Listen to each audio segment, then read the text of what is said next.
I think we good. I think we good. Yeah. Yeah.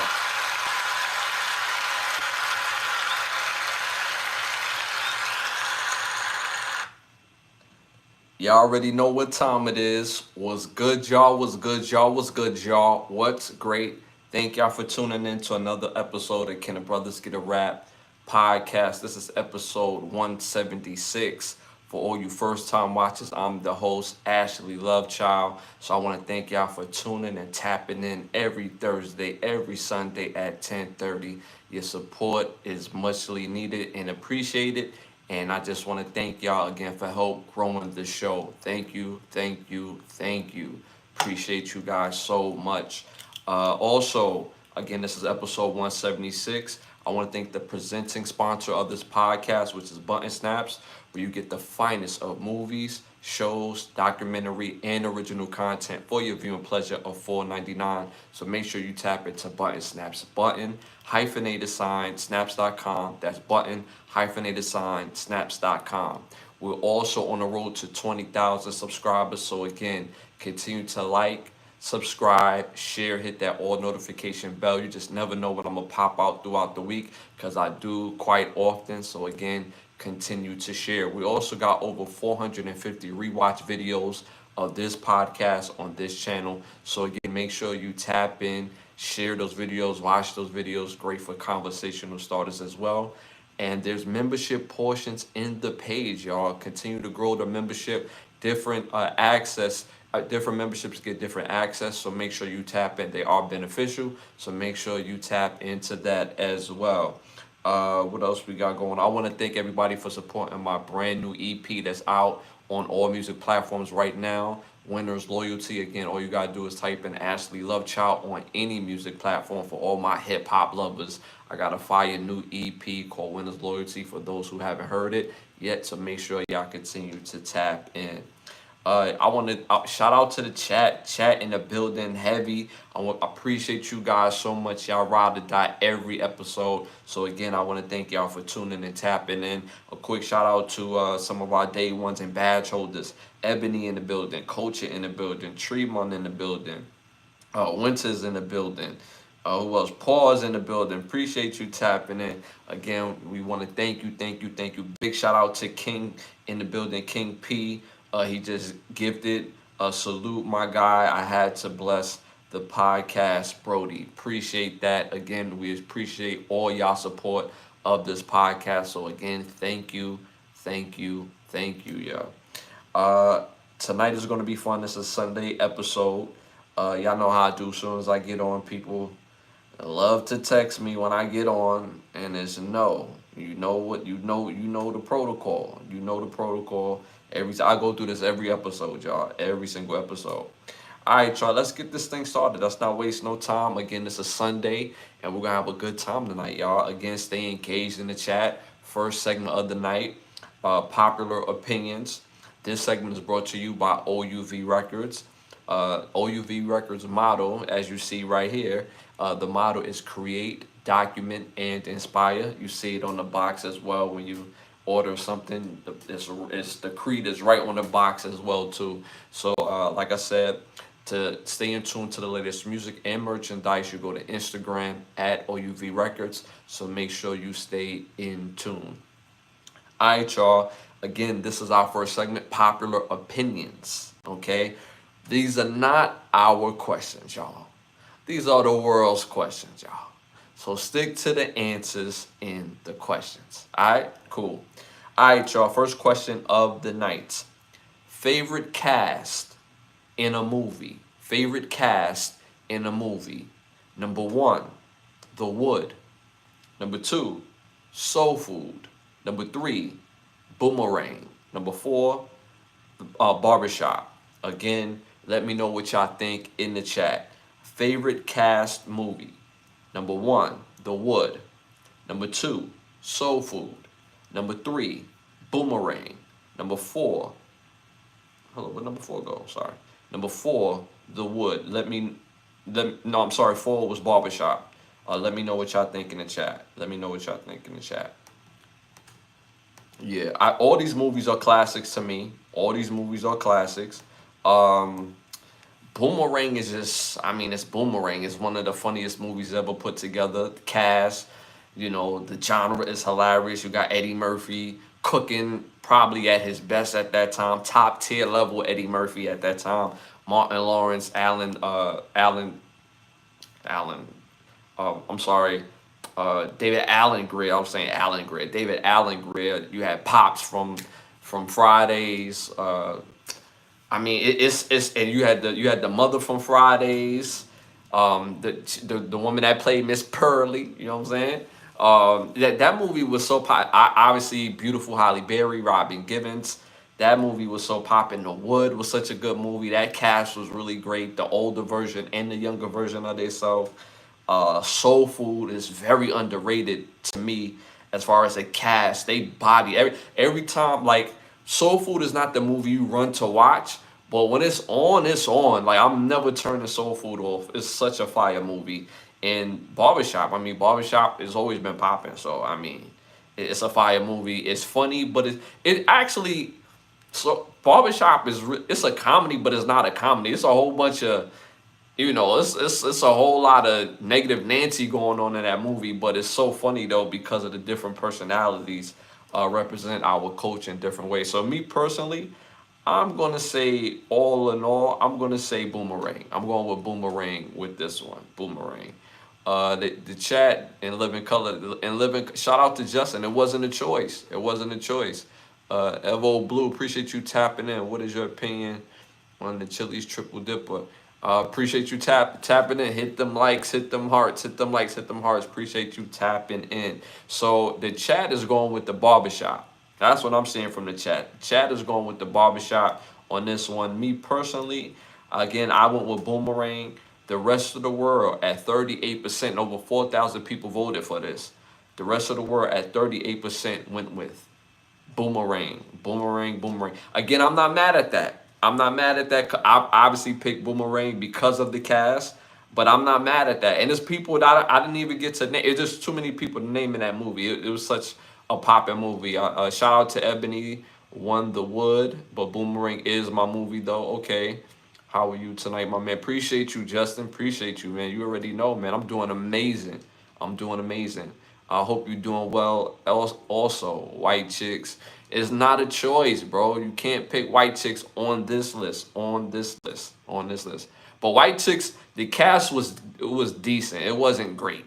I'm gonna be honest. Outside of the Wayans brothers, who was good, Marlon was cooking. Uh, Terry Crews did a great job. He was funny in that movie. The other two girls that played like the sisters, and I think one of them played in the game. They was good, but good cast, but they not messing with this cast right here. You know what I'm saying? So, all right, y'all. Moving on to our next popular opinion question, y'all. And again, y'all, these are not our questions. These are the world's questions. So stick to the answers in the questions, y'all. All right. A good character trait that other people take for granted. A good character trait that other people take for granted. Number one, being kind and helpful. Number two, loyalty. Number three, more I get tongue tied, y'all. Excuse me. Pause. Morals and principles. Number four, understanding and forgiving. So again, let me know what y'all think in the chat. A good character trait that other people take for granted. Number one, being kind and helpful. Number two, loyalty. Number three, morals and principles. Number four, understanding and forgiving. Let me know what y'all think in the chat, y'all. They going loyalty. They saying loyalty in the chat. They going loyalty. All of them is very important to having good characteristics and dealing with people. Out of all the choices on this list, for me, I mean, my loyalty is unmatched. I ride with people till the wheels fall off, even though it could be in my own detriment, which is not a smart thing to do. That's not self-preservation. I just believe, if we build each other up, I'm always going to be good. So I'm kind of like loyal to a fault. But overall, I've been leaning more towards my principles. I mean, my morals and principles, because I'm willing to lose people now if their morals and principles is not up to snuff. If they don't have to be, we don't have to agree on everything. Shit, we don't have to agree on anything at all.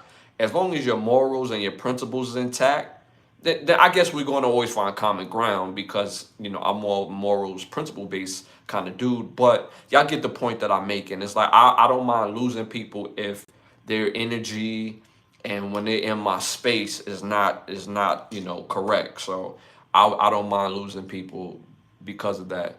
Ashley, I hope you aren't using again. Remember our promise. Shout out to Deals in the building. Shout out to Vel in the building. Do you like? Shout out to James in the building when he. Okay. Shout out to Vivo, Zavo in the building. Why did you block me last time? Right. And loyalty is everything, Justin. Loyalty is everything, bro. When you get out of. James is wilding out. James is wilding out. All right, so in the chat, I'm seeing mainly loyalty. That's what I'm seeing mainly in the chat. I'm seeing mainly loyalty in the chat. Again, I would have went with loyalty. I agree with y'all with loyalty, but like I said, lately I've been leaning towards my principle and my morals within the last like few years, because some people, like I said, they will lean on that loyalty and they will hold that thing for granted, and they will play with you, and you be sitting there like, yo, am I bugging? Am I trying? It's me. You know what I'm saying? And I always catch myself in my own trip bag because of that. So me personally, like I said, I'm gonna switch it up and go with morals and principles. Shout out to Ashley Martin in the building. We got the same name. Shout out to you. That's my Ashley twin. You know what I'm saying? Yeah. When's your birthday? Cause my birthday coming up. My birthday July 18th. We might be birthday twins too. Shout out to your love in the build. Appreciate you tapping in. Y'all hit them likes, hit them hundreds in the chat, hit them likes, hit them hundreds in the chat. Stay engaged, y'all. All right, y'all. So again, the question was a good characteristic trait that other people take for granted. One was being kind and helpful. Second was loyalty. Third was morals and principles. Fourth was understanding and forgiving. Uh, I went with morals and principles. The chat went with loyalty. The rest of the world at 55%, damn, went with being kind and helpful. That's wild. Um, Shark Tank, what are you doing? What are you doing? This is not the pod. This is not the pod for that. We don't deal in bots. We deal with real energy, real love. So please cut it out. If you're here to show love, we love to have you, man, to join the conversation. So please stop being weird. The cool guy in the building, boy. Yeah. Okay. The cool guy starting off already. Again, I love great jokes, but damn, these are terrible. K Jones in the building. Is that my brother in the building?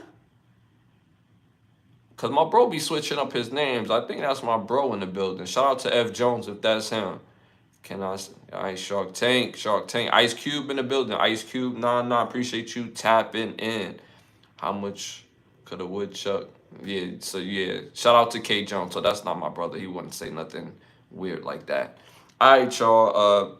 Again, the rest of the world went with being kind and helpful at 55%. All right, y'all. Moving on to our next segment. Hollywood Need to Ask Us. I came up with this segment because Hollywood just give us a whole bunch of movies that we don't care about, have no interest, no creativity. It's the same movie wrapped over and over and over again, same script, different era. So I feel like I got better movie ideas for movies, obviously, or movie series. So my Hollywood Need to Ask Us. I want to see a comedy movie about being a super fan. The last superfan movie that I saw that was really good, but it wasn't a comedy. It was a straight suspense thriller, which was The Fan, with Wesley Snipes and Robert De Niro. That's excellent, by the way. But I want to see something much more jovial, comedy type of style movie on being a super fan. Whether they gonna have to show like the tailgate parties, the tailgate fights, special access, bad trades, free like the reaction to bad trades, bad free agencies, bad draft picks. So I think that would be a fire movie, whether it's football or basketball. I would prefer football because the tailgating hit differently with football. So I would love to see a movie based on that in comedy. The cast I will put together for this movie, I gotta go with Martin Lawrence. I got to go with Martin Lawrence. Him. I also would cast Will Smith because their chemistry in comedies is second to none. And can you imagine them being super fans of a team and you know what I'm saying? And they either for or against. I think that's like a recipe for amazing comedy. Along with them, I'm also going to cast Tracy Morgan, 50 Cent. I'm going to cast Brandy on this one as well.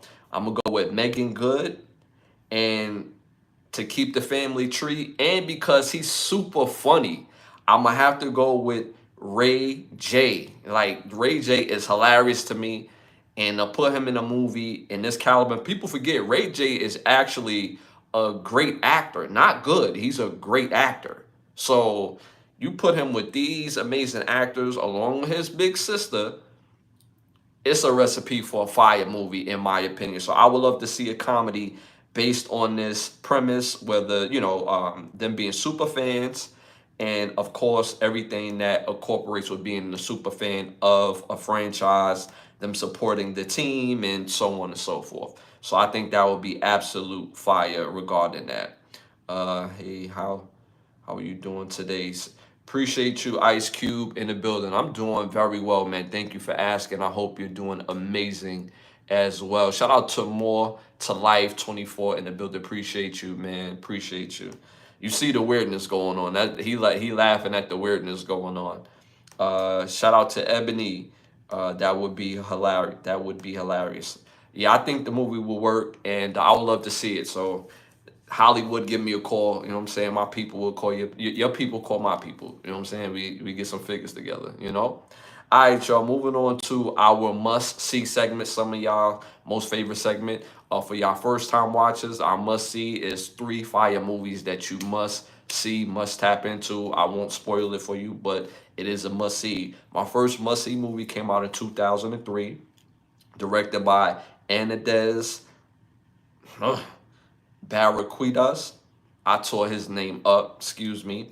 The movie stars Jet Li, DMX, Gabrielle Union, Tom Arnold, and Anthony Anderson. This movie is called Cradle to the Grave.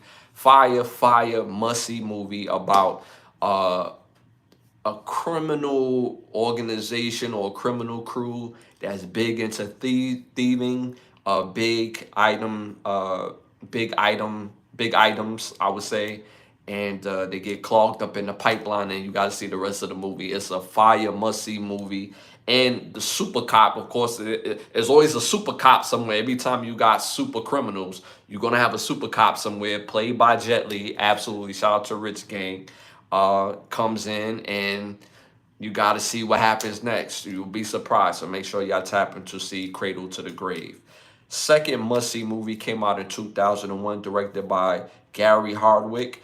This movie stars D.L. Hughley, Bill Bellamy, Gabrielle Union, Shamar Moore, Morris Chestnut, Tamala Jones, Clifford Powell. Y'all know him probably best for playing Pinky.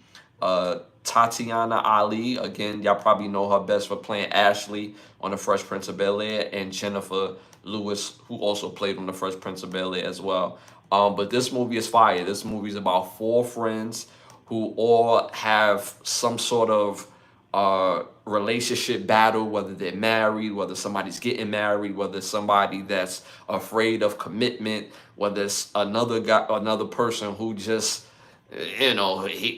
he's having a hard time dealing with his own type of woman because of the relationship he has with watching the rest of the movie. I won't ruin it for y'all, so make sure y'all tap in to see the Brothers fire movie. Third and final must-see movie is actually an animation. It's called Predator, Killer of Killers. This is fire. I mean, absolute fire animation. Came out this year, 2025, directed by Dan Tarkenberg and Mika Ruchel. This cast: Lindsay Larachi, Michael Ban, Rick Gonzalez, Louis C. Chanching, and Felix Delise. Fire animation, and it goes to different eras in time where you had different top tier assassins, killers, and it was all transported to watching the rest of the movie. I won't ruin it for y'all, so make sure y'all tap into see Predator, Killer of Killers. Fire must see movie. Again, quick shout out to some of the people that just tapped in for the first time. Shout out to Rich Gang in the building. Shout out to Tron in the building. Appreciate you tapping in. Captain, appreciate you tapping in, man. Appreciate you. Got a question, man. My friends say, okay. Appreciate you tapping in. Hit them likes, hit them 100s in the chat. Much appreciated. Hit them hearts as well. Thank y'all for tapping in. All right, y'all. Moving on to our must hear music. Gotta have y'all know me with every episode. I give y'all different artists every episode. This is the 176th episode. Artists you must tap into. Listen to their music. It's absolute fire. Whether it's R&B, whether it's hip hop, whether it's old school, whether it's new school, but it's going to be fire music that you have to tap into, okay? So my artist for tonight, must three put on your playlist by this artist is me, Ashley Lovechild. So make sure y'all tap into Ashley Lovechild. Tap into these 3 songs. Seriously, tap into these 3 songs. Number 1, Turn Me Up. It's a fire song. Turn Me Up, it's fire. Number 2, Trophy Room. Make sure y'all tap into Trophy Room, it's fire. And number 3, Shimmy Yay. Make sure y'all tap into Shimmy Yay. It's like how it's spelled, Shimmy Yay. So make sure y'all tap into, again, Shimmy Yay, Trophy Room, and and Turn Me Up. So make sure y'all tap into those songs. All right, y'all, moving on to our must-read books. I know how I do. I'm going to give y'all something to read. Again, I just gave y'all something to watch, something to listen to, and now I'm going to give y'all something to read. Must-read book, must have this in your collection, or just a great read. It's called Atomic Habits. Atomic Habits is by James Clear. It's a great book to read on learning how to break bad habits and to pick up better habits that's going to be more beneficial to your everyday life. Sometimes people get stuck in a rut and they don't even realize they're in the rut. Like, a lot of people don't even realize, like, things that they do is just by nature and reaction. It's not like a real thought process behind it. So to break bad habits and you want to gain new ones because you want to be the better version of yourself, this is a great book to tap into. Again, it's called Atomic Habits, and it's by James Clear. So make sure y'all tap in to the book. Shout out to Rob's in the building. Appreciate you tapping in, man. Hit them hearts, hit them likes, hit them 100s. Appreciate you tapping in, man. Big love. Pause. All right, y'all. Moving on to our Send 'em the Turkey or Nah. Send 'em the Turkey or Nah segment. The segment, we brought up this segment mainly because I covered a story a long time ago where somebody looked like they was on the rainbow side of the game. Y'all know what that means, right? Somebody looked like they was on the rainbow side of the game in Turkey. They was acting like they was on the rainbow side of the game. They looked like they was on the rainbow side of the game. And in Turkey, they imprisoned that person just for doing that. So it became a in-show joke where we always say send them to Turkey. So now we got the segment send them to Turkey. So I need y'all to type in T to send them to Turkey, or N, don't send them to Turkey. So let me know what y'all think in the chat. So first, send them to Turkey or nah. Send them to Turkey or nah. They say the top 5 recruiting areas for college football, or for high school football, I should say, going into college. Number 1 is South Florida. Number 2, Southern California. Number 3, East Texas. Number 4, Metro Atlanta. Number 5, Metro Alabama. So are we going to send this list to Turkey or not? Are we going to send this list to Turkey or not? With the recruiting areas, the hotbed of recruiting areas is these areas. These are the top 5 areas. Some people may argue, Maryland and DC. Some people may argue Central Florida, Louisiana, Ohio, New Jersey is another hotbed for recruiting. So other places would argue differently. Northern California, people will argue. So are we sending this to Turkey or not? Sending this to Turkey or not? For me, I'm not going to send this to Turkey. I'm not going to send this to Turkey. I see it in the chat. Shout out to Ebony. I'm not going to send this to Turkey because this is just what it is. Majority of these players are coming from these areas. And if you really think about it, right, the state of Florida has about 8 D1 programs. 8. That's a lot of schools that kids could go play football and really make something of this up. And these are the D1 programs. I'm not even including the D1 AA programs. I didn't even talk about the D2 programs. But the D1 schools that you could go to, there's about 8 schools, right? So I'm not surprised that they say South Florida, because you have Miami, you have Florida Atlantic, you got Florida National. You come down a little bit, you have Central Florida. Come down a little bit more, you got Florida. That's 5 right there. You got USF.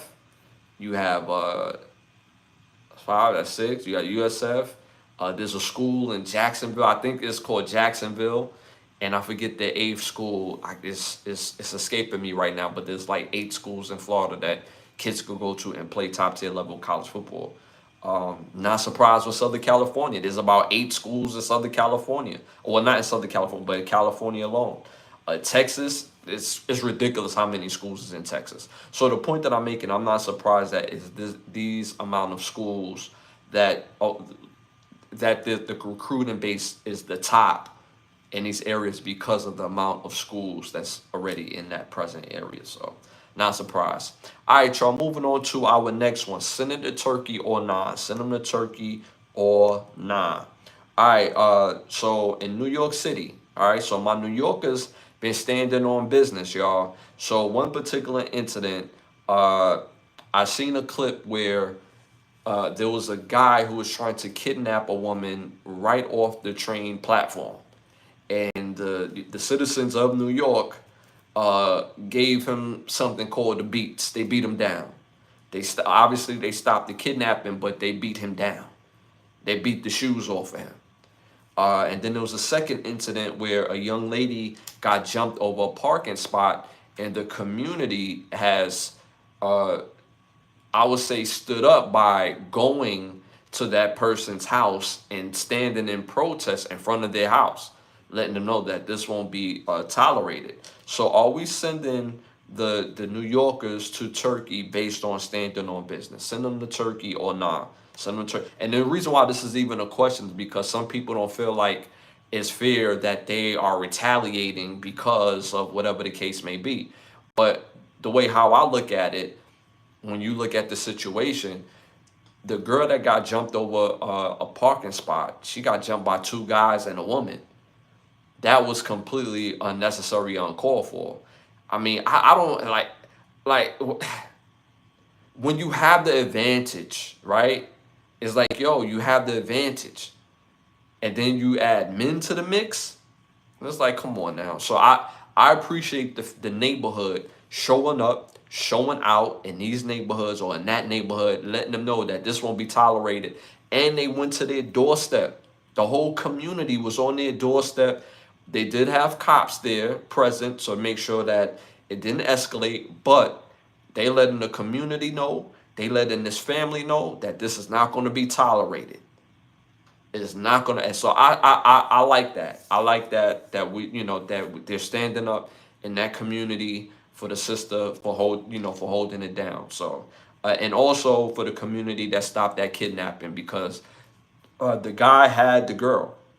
He had a clear as day, and something was wrong. And they caught him right on that platform, and they stepped to him and they beat the brakes off him. They literally beat him out his shoes. So shout out to Braden in the building. Appreciate you tapping in, man. Can you help me? 12. Yeah, if you're 12 years old, man, this is not the podcast for you. This is grown talk here. We appreciate you tapping in. If you're 12 and if you really need some help, you need to call 911. Okay, that's where you need to go. If you're really a child, if you're trolling, stop trolling, stop being weird, because this is not the podcast for that. Okay, we're not built off bots. We're built off real people, real energy. So if you're here to show love, love to have you. If you're not, get going, please. We're not here for that. Okay. All right, y'all. Moving on to another one. Send them to Turkey or nah. Send them to Turkey or nah. Uh, do people still count their age as they get older? Are we sending that notion to Turkey or not? Do people still count their age as they get older? I personally came up with this question mainly because I seen a video with Machine Gun Kelly, and they asked him like, "Yo, how old are you, bro?" And he was like, "Yo, for real, I don't even know. I stopped counting after a certain age." So I wonder, do y'all still count as y'all get older? Like, is that a new thing where you just like, yeah, nah, I'm past 25, so I'm gonna stop counting? To me, again, his prerogative, he's his own man, but at the end of the day, I think that's a bit ridiculous. I think that's a bit ridiculous. I'm not, promise. I really need help. My damn self. Shout out to BD in the building. Appreciate you tapping in, and we standing on business. Okay, talking about the Brooklyn stuff. Yeah. Okay. Yes. New York is a standing on business. That's a fact. That's a fact. So are y'all still counting your age? Like I said, me personally, I'm not ashamed to get older. The whole purpose is to get older. The whole purpose is to be wiser. When I was in my 20s, it sound amazing. Yeah, I'm 22. I'm 23. I'm 24. That sounds amazing. But in my 20s, especially in my late teens to my early 20s, is when the years I had the most drama in the world. I was always in court. I was always I was not always, but I was being productive. But how productive can you be if you also have some unproductive stuff going on at the same time? So I had to really sit and think with that. I'm like, I'm in school, I have my own place. Like I'm playing college football and this, that, and the third. I got all this going on. And then I started getting into music, and I'm really into, and this is like my early 20s, and I'm like, yo, I'm doing all right. Like my daughter's taken care of, I got my own place, this, that, and the third. But I'm in drama. I'm in so much drama. I gotta two-piece somebody over here, two-piece somebody over here. I'm in court. You know what I'm saying? I had my little side hustle at the time. I was bartending, and I get arrested for that. It's like, what's going on? Like, there's always something. I was always in court, always looking at charges, and I'm like, man, I need to get my life all the way together. So, 20s, I had the most drama, and then when I got to my 30s, especially the mid 30s, it was like, welcome, welcome, welcome to the peace zone. You like your peace? Come on in, brother. Got a nice seat for you and everything. Enjoy yourself. You done went through the muck and the mire, huh? Yeah, you done been through a hell of a journey. Okay, well, enjoy it right now, because this is amazing over here. You're gonna like it over here. So the whole purpose is to get older. So the whole notion that people stop counting their age after they get a certain age, I think is bizarre. It's a weird type of thing, in my opinion. BD, how can you not count it once you know what year you're born? It's simple math. That's the point. Come on, BD. Don't come up here making sense, bro. You making too much sense. That's something I would say. You know what I'm saying? That makes too much sense. And people really, that the notion that people are stop counting doesn't make sense. It's simple. I agree with you, bro. I agree with you wholeheartedly. I agree with you, BD. A shout out to Michael in the building. You should have stuck with your okay. Thank you for being weird, coming on my platform, talking crazy is wild. Sir, I do very well. I do very well. So don't come on my platform talking crazy. All right. If you're here to show love, love to have you. If you don't know me, don't start off by getting on my bad side. Trust me. All right. love. All right. So I just think it's kind of wild that people just stop counting years, because the whole purpose is to get older, is to enjoy your life. I got a birthday coming up in a couple days, July 13th. I got a birthday coming up in 5 days. Can't wait. Amazing birthday. You know what I'm saying? Have me a good old time. You know what I'm saying? I have no problem telling y'all that I'm going to be 41 years old. 41.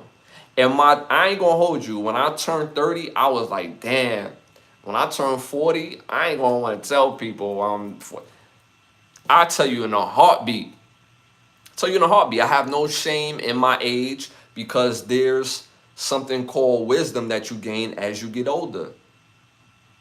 You start making a little bit more money in too, and more peace in your life. So I enjoy all of that. Feel me? So at the end of the day, again, I love it up here. You know what I'm saying? I love it up here at my big age. Pause. You know what I'm saying? So again, the whole purpose is to get older. So I don't see how people stop counting after a while. It's just weird.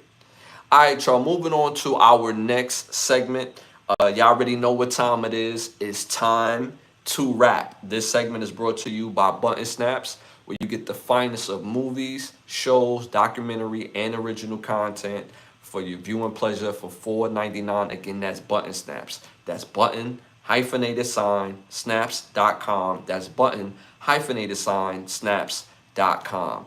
So make sure y'all tap in. All right, y'all. First hot topic of the night. Did you guys know, before the release of Pink Friday 2, the Nicki Minaj album, that Nicki Minaj, she revealed that she turned down an offer.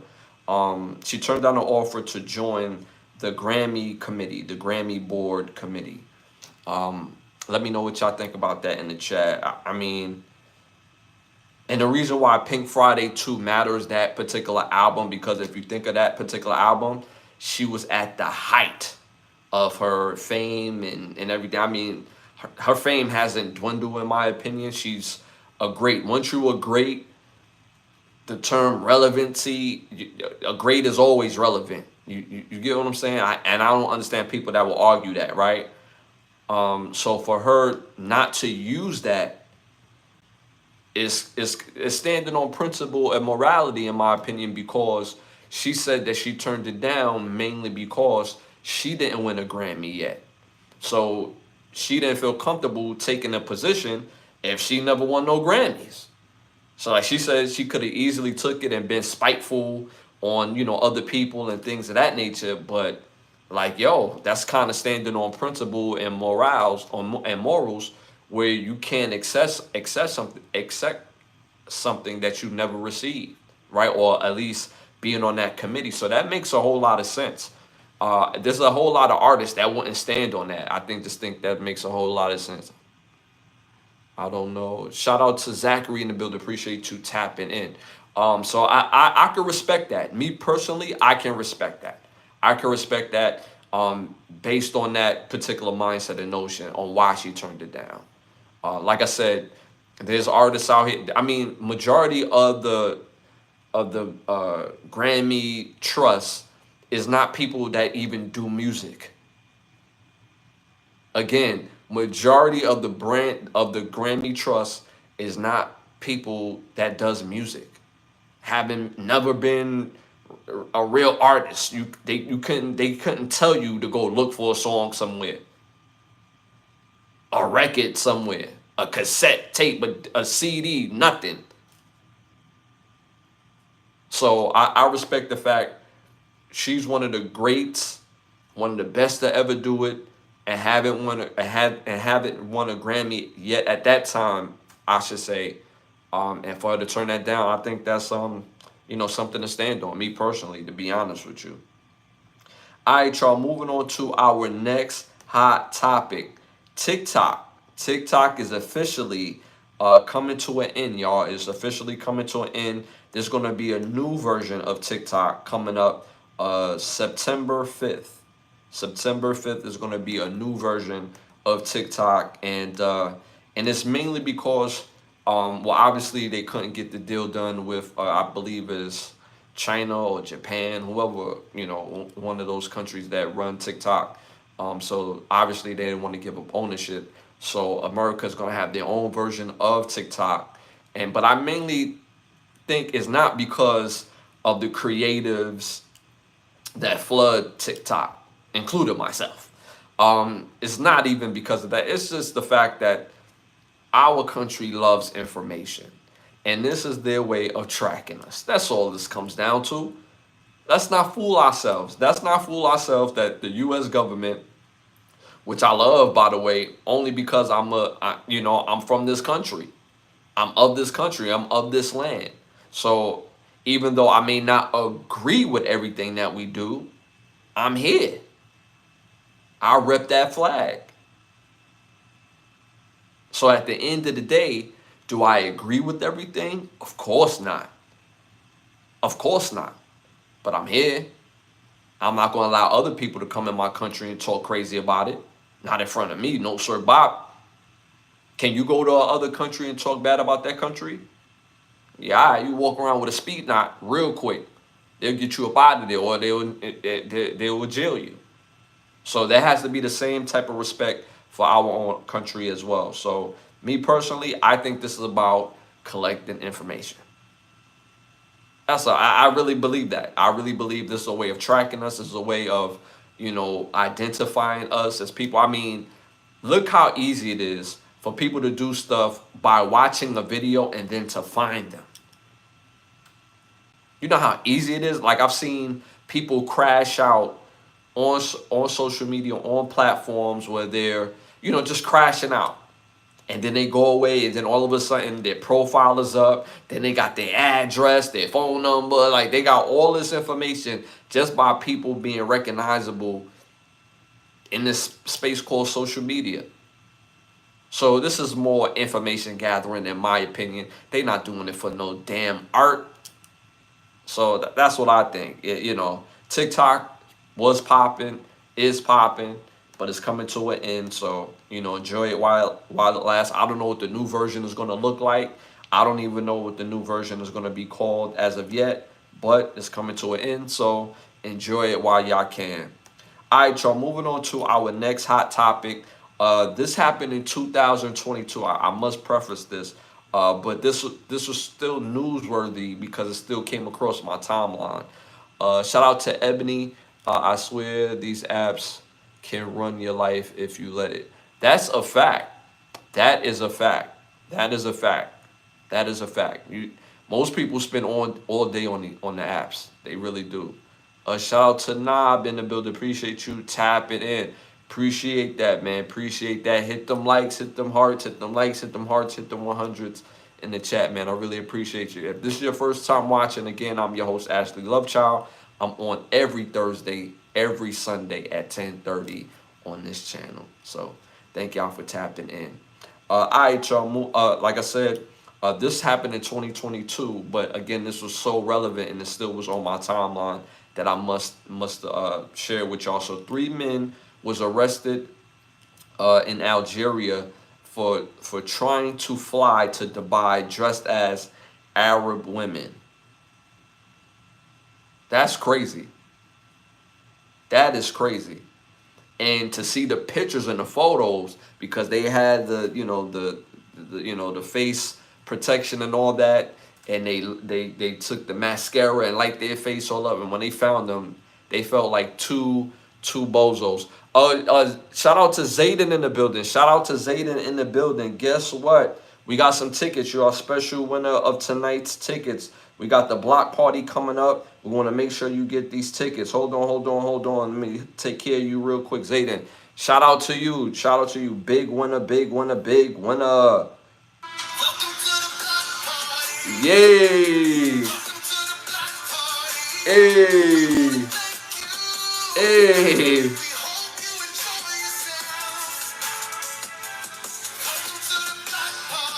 Hey!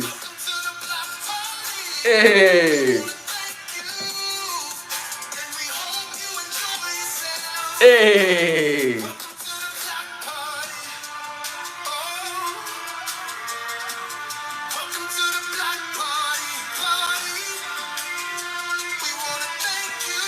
Hey, hey, hey, hey, hey, hey. Yeah, shout out to Zayda. He caught them tickets, baby. Got them tickets coming your way, my guy. Appreciate you tapping in, man. Yeah, he was asking for those tickets. Mm-mm-mm.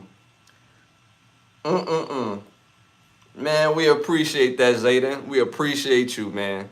Appreciate you. Hope you had a great time. Shout out to Jason in the building. Hi from Australia. Shout out to Australia, man. Shout out to Australia. Appreciate you tapping in, man. Hit them likes, y'all. Hit them likes. Hit them 100s. Hit them likes. Hit them likes. Hit the 100s. Had to hook Zayden up with those special block party tickets that we had coming up in the heat of July. So shout out to Zayden. All right, y'all. Moving on to our next hot topic.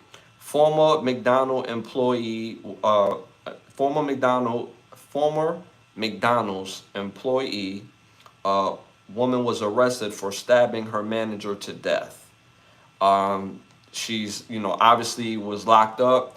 It was a bystander that was watching or seeing the incident happen.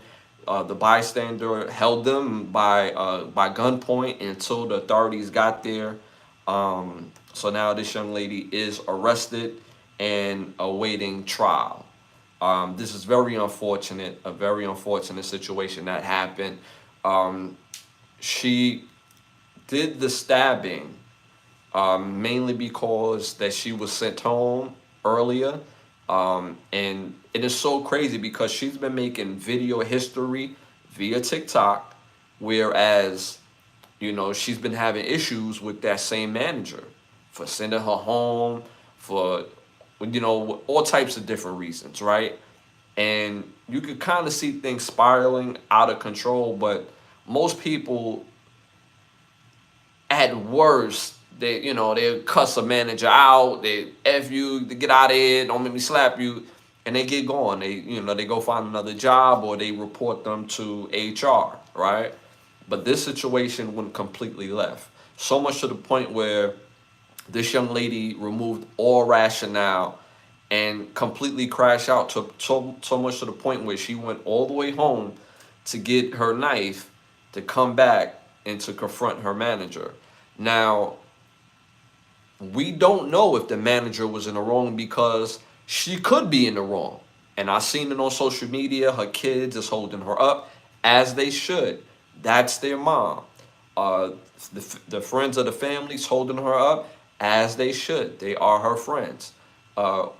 Work is a place where you kind of don't make friends, but you're supposed to because it's work. You spend more time with people on your job than you do your actual family. So the people on your job know you quite well also, especially if y'all can work with each other. That makes the work easier for you. So it's unfortunate that they had this type of combative type of relationship, so much to the point that this have escalated. But history does matter. The fact that she felt like that was her only source of action is not cool, but that matters because you can't tell somebody how to feel based on their treatment. So, awaiting this trial and waiting for the evidence to, to pull in and pop up, I'm pretty sure intent will go, towards her trial. And history and her documenting the history on TikTok, and she's just going to TikTok to vent. I don't think she was documenting, these events that were happening before the main event as like like I'm going to document this and then one day I'm gonna go in there and really show her what's up. So I think this is just her venting, in my opinion, to be honest with you.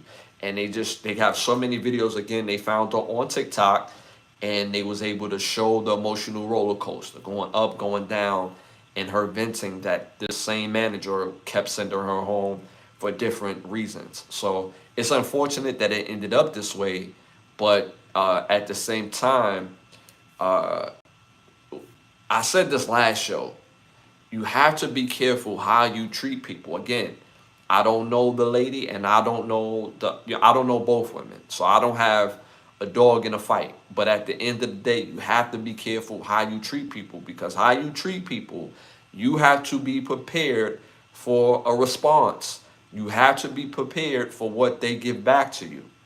Now, you could choose to engage in it or not, but you have to be careful how you treat people, because karma, energy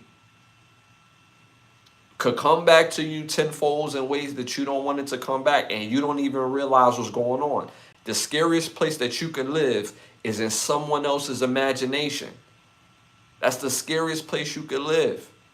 So much to the point where somebody feel like they have to do something to make you feel what they feeling. So be very careful how you treat people. All right, y'all, moving on to our next hot topic. Real quick, shout out to Eb, shout out to Jason. It's sad and it could have been avoided. Yes, absolutely. That definitely could have been avoided. Definitely. That careful conflict resolution, critical, I should say, critical conflict resolution goes a long way. Learning how to, like people, like seriously, in this particular era in time,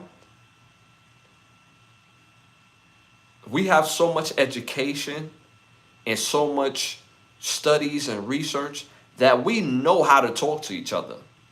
We know how to. We choose not to talk to each other correctly.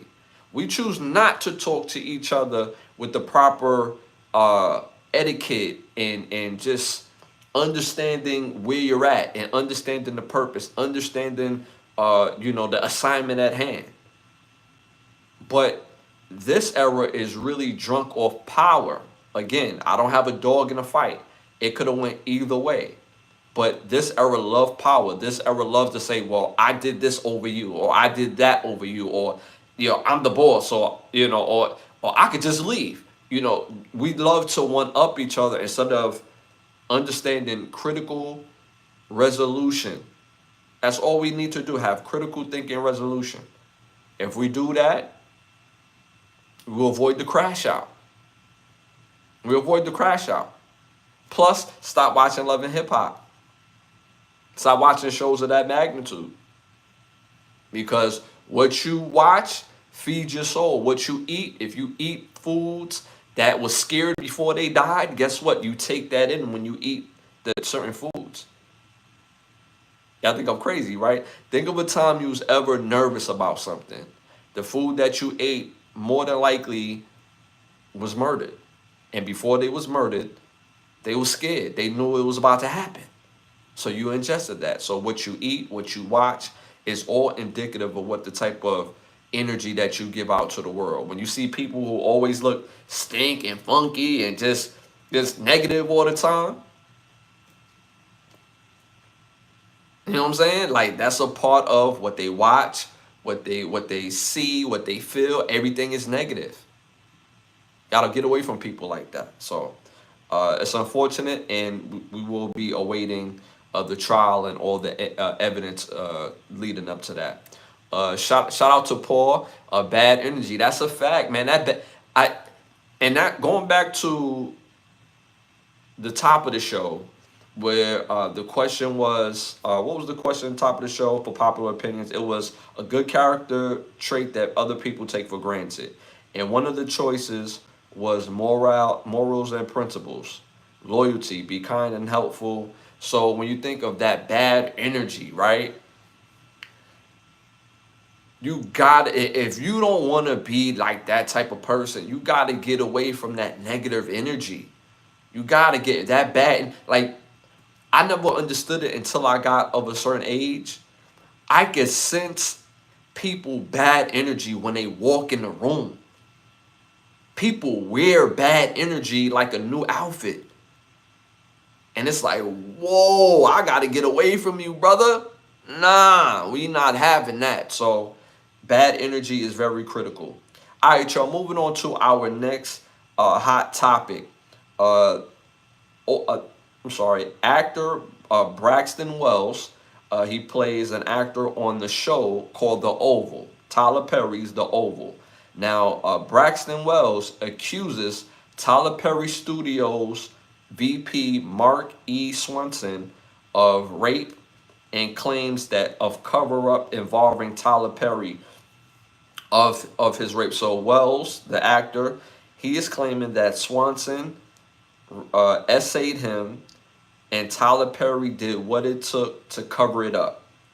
Wells also alleges um, he was silenced by a civil attorney who never filed his case, and worked with the opposing party. So he's done work with I guess the person he's accusing, Mark Swenson, and I guess the Tyler Perry Studios, and he's alleging that this happened to him regarding this, and that they're covering up. Um, wow, wow. Like, is there a level that you could get so famous where people will make up things to discredit you, or these things just really happen around people who's just really famous, because, or is this just an act because he's an actor? So when things like this happen, all these questions start happening. But at the same time, what man comes out and admits that he's been, you know what I'm saying? Like, that's not something most men come out and speak on and say, and just like, yeah, man, he took advantage of me. And it's like, whoa, what you mean? And for him to say that, what man lies about that? So again, it's so many multi levels, because the power of not responding, that's a power play all in itself. Because when you don't respond to stuff, for some people that's a mission of guilt, but to other people that's a mission that you didn't do nothing. Something that's so ridiculous, I'm not even going to respond to that. That's so out of box, out of pocket. I'm not even going to respond to that. I'm not even going to slap the taste out your mouth. So the power of not responding matters. So it's not crazy, but it is a tactic that they haven't respond to. Him saying this from Braxton Wells, the actor Braxton Wells, saying that again, the Tyler Perry Studios VP Mark E. Swanson raped him, and the studios of Tyler Perry is covering it up, or trying to cover it up. And this is all what he alleges what happened, and that he's been silenced. So again, if this actually happened, I hope he wins whatever he needs to win, make his money, and go about his business. Because he's if this actually happened to him, he's going through something that's going to change him for the rest of his life. How do you get over something like that as a man? How do you get over something like that? So mentally, he's going to need a lot of help. He's going to need a lot of help if this happened. So they're going to have to cough up that money to get him better mentally. So and money is going to go a long way.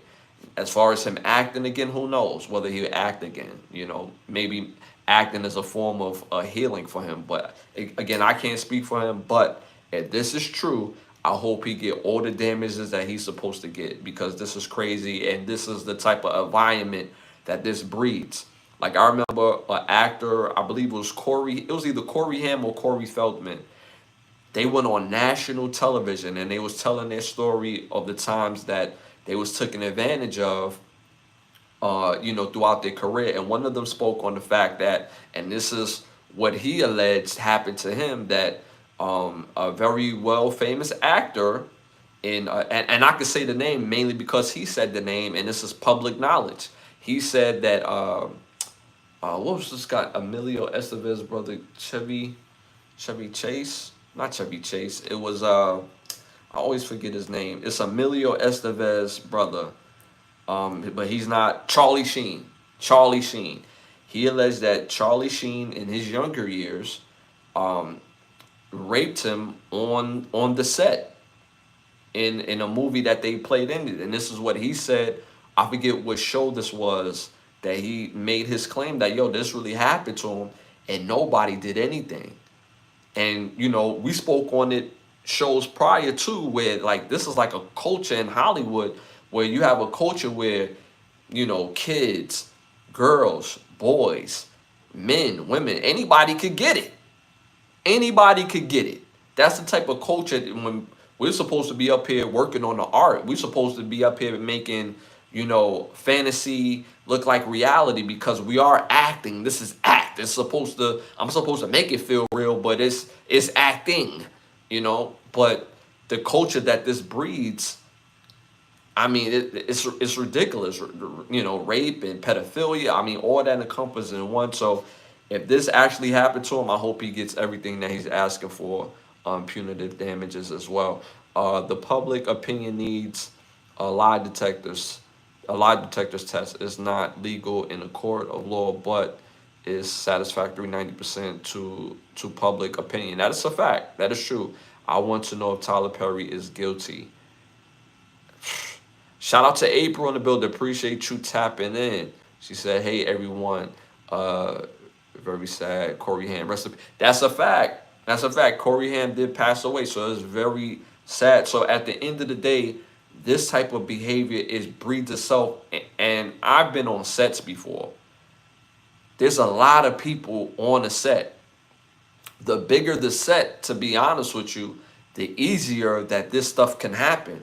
You would think like, damn, if it's less people on set, then then this type of stuff can happen. No, the more people that's on a set, the easier that this can happen, because when you're on a set with a whole bunch of people, and you got to account for extras as well. So everybody's doing something.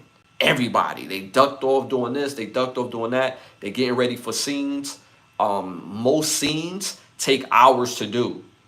And I'm talking about something as simple as just like them catching the shot of an actor walking out from the building into the car. That shot takes hours to shoot, because they do it relentlessly. They do it from different angles. They got to make sure the sun, the visual, the audio is correct. They do that a lot. So you got everybody doing something, and if you ducked off with somebody and you can overpower them, then obviously stuff like this can and does happen, and it's unfortunate. So, yo, what's up, Ash? What up, chat? Yeah, shout out to Paul in the building, man. Appreciate you tapping in. Don't forget to hit them 100s. Don't forget to hit that like. Hit that like. Hit that like. I was on set before, but it was doing catering, nothing big. But the fact that you was on set, you could see how things could get real busy, right? Like me personally, what movie I was in? I was in the background scene for Made in Manhattan with Jennifer Lopez. I was like 17 years old at the time, and the it was so crazy. It was crazy. Everybody was off doing something. The food, like, people don't realize, for big movies, that was a big movie. That catering was crazy. The food, fruit, all that it was a lot, but I didn't want none of it because it'd been sitting out for hours. People don't realize people are there all day. All day. I remember my father went down there with me. He was like, I'm gonna get in a couple of these scenes if they gonna pay me. And my agent at that particular time, or I won't say agent, but the person that helped me get the little background role, right? It was like, oh, this particular job pays $25 a day. My father was hit up like Scooby Doo, like, ooh, $25. Yeah, hey son, you wanna act? You know what I'm saying? I'm gonna let you act. I'm gonna get up out of here. I got. He's like $25 a day. He was like, what? No, it was $25 an hour. I'm sorry, $25 an hour. And he was like, $25 an hour. He was like, yo, that's crazy. He was like, you got to start from somewhere, baby. You know what I'm saying? But I'm going to get up out of here. I'm going to let you do what you do, because I know there's an end game for you. But damn, like, $25 a day, that's not even chump change for me. You know what I'm saying? That's not even lunch for me. You know what I'm saying? So my pops was funny. So I had that moment with my father, which was funny. Yeah, so, but people don't realize that, again, these things can happen on set. Not to make light of it, but these things can happen on set, and it's unfortunate that anybody could get it. But just the fact that the culture of acting breeds people that come on set and have criminality on their mind. So if this is true, again, I hope he get all that he's owed and deserve based on his ordeal that he's going through, and they just gonna have to pay up. All right, y'all, moving on to our next hot topic. Did y'all know I was today years old when I found this out. Did you know that Whitney Houston, legendary singer Whitney Houston, would have been and could have been Sandra Huxtable on the Cosbys? I did not know this. She was the first to get the role. Beautiful, and this is before she became Whitney Houston. This is before then. She didn't drop an album yet. She didn't even have a record deal. And what was told was she wanted the role, but the problem was that it was a 5-year commitment. And they were like, 5 years, like how you don't turn it? That's 5 years of stability. That's that money on for 5 years. Not to mention fame. You know what I'm saying? And she's like, nah, I'm cool. I'ma sing. And they like, what? And they're like, yeah, I'ma sing. And so who you signed with? Yeah, I ain't signed with nobody. I don't got no album yet, no music yet. So you turning this guarantee down for you think you can sing? Like, nah, I know I can sing because, you know, my mother told me I could sing. You know what I'm saying? So I just shout out to Produce in the building. Appreciate you tapping in. Appreciate you tapping in. Produce. Her modeling days. Yeah, that was her modeling days. Yes, that was her modeling days. She was killing in her modeling days and her acting, and she got the job. Shout out to Produce in the building. Shout out to Produce in the building. Appreciate you tapping in. We're gonna hook you up. You the second winner for tonight of the block. We're gonna hook you up with some block party tickets. Let's get Produce right. Let's get you right. Hold on, Produce. We're gonna send you this to your email, get you together, get you right. Let's get it right. Hold on, Produce. We're gonna get you right. Yeah, we got your tickets. Yeah.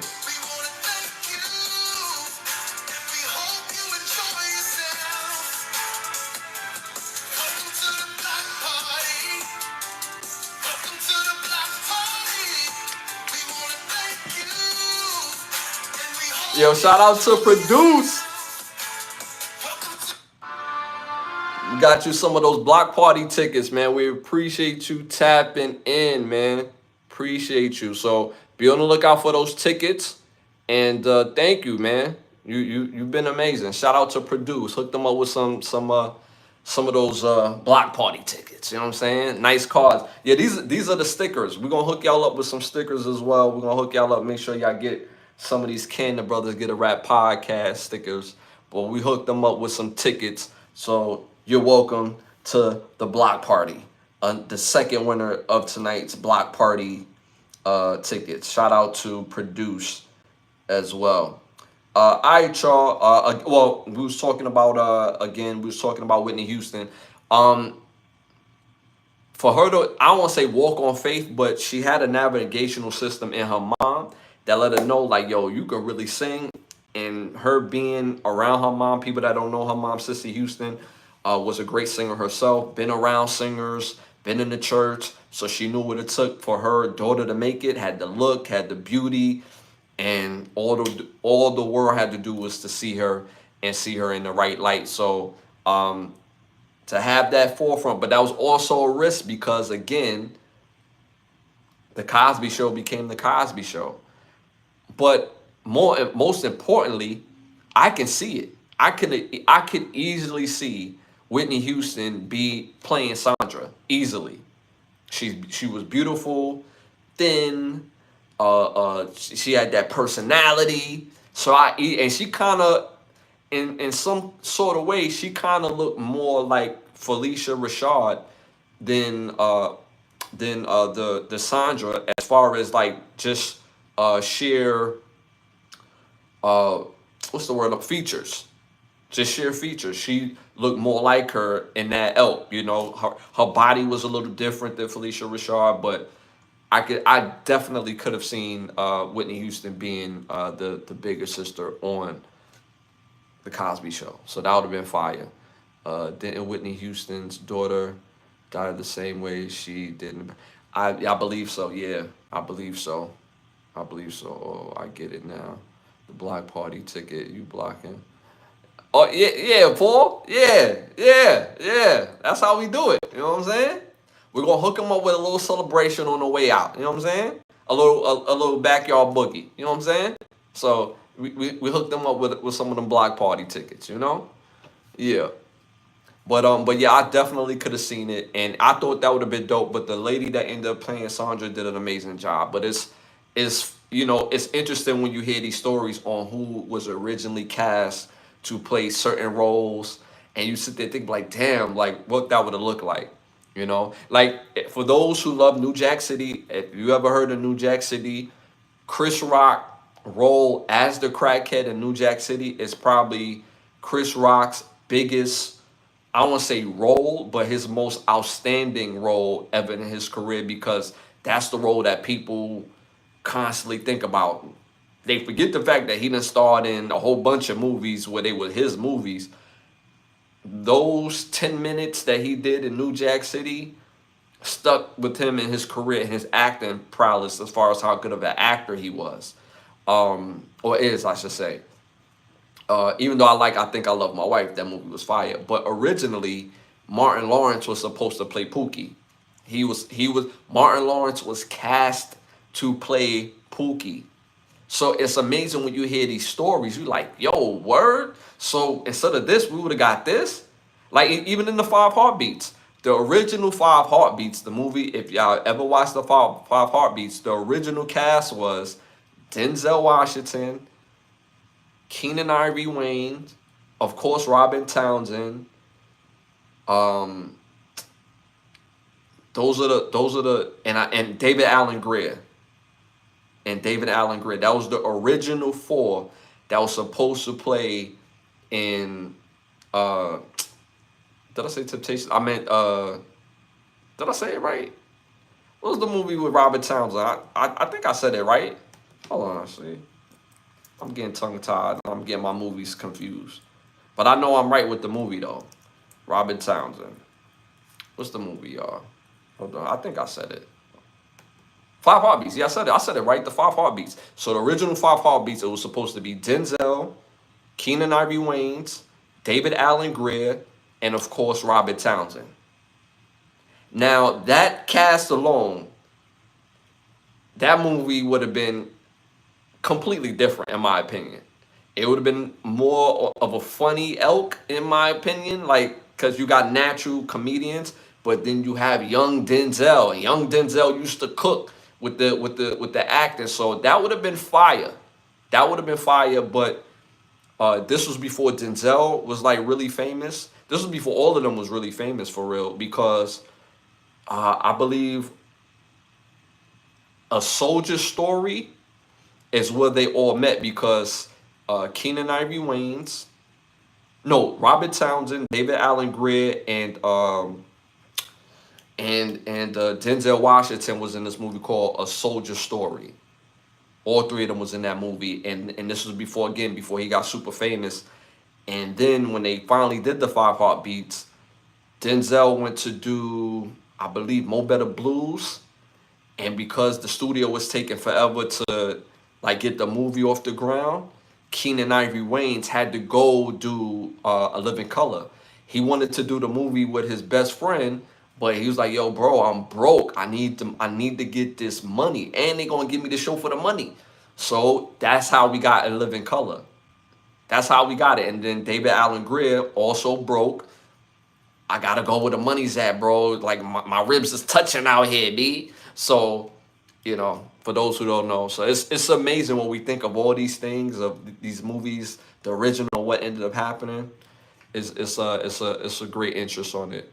Grab the camera for shout out to Goldie in the building. Appreciate you tapping in. Here in Australia, we watch the Jeffersons, the Huxtables, the Cosby shows, and my favorite one, Good Times. Yeah, Good Time. All those shows are fire shows. All those are great shows, all for different reasons. Fire shows, fire shows. Y'all got good taste in Australia. You know what I'm saying? Y'all got good taste. Just add the Martin show to that list, and you know what I'm saying? It's gonna take y'all over the top. You know what I mean? But shout out, appreciate that, y'all. All right, y'all. Moving on to our next hot topic.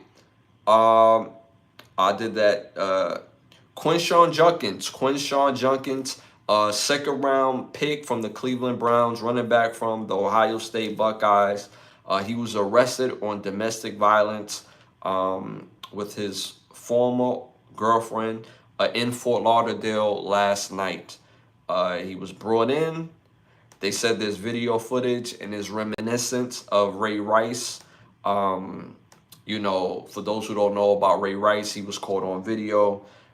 You know, he assaulted his then girlfriend, now wife at the time, and he was one of the best running backs in the NFL, had a lucrative contract and everything. They cut him from the team.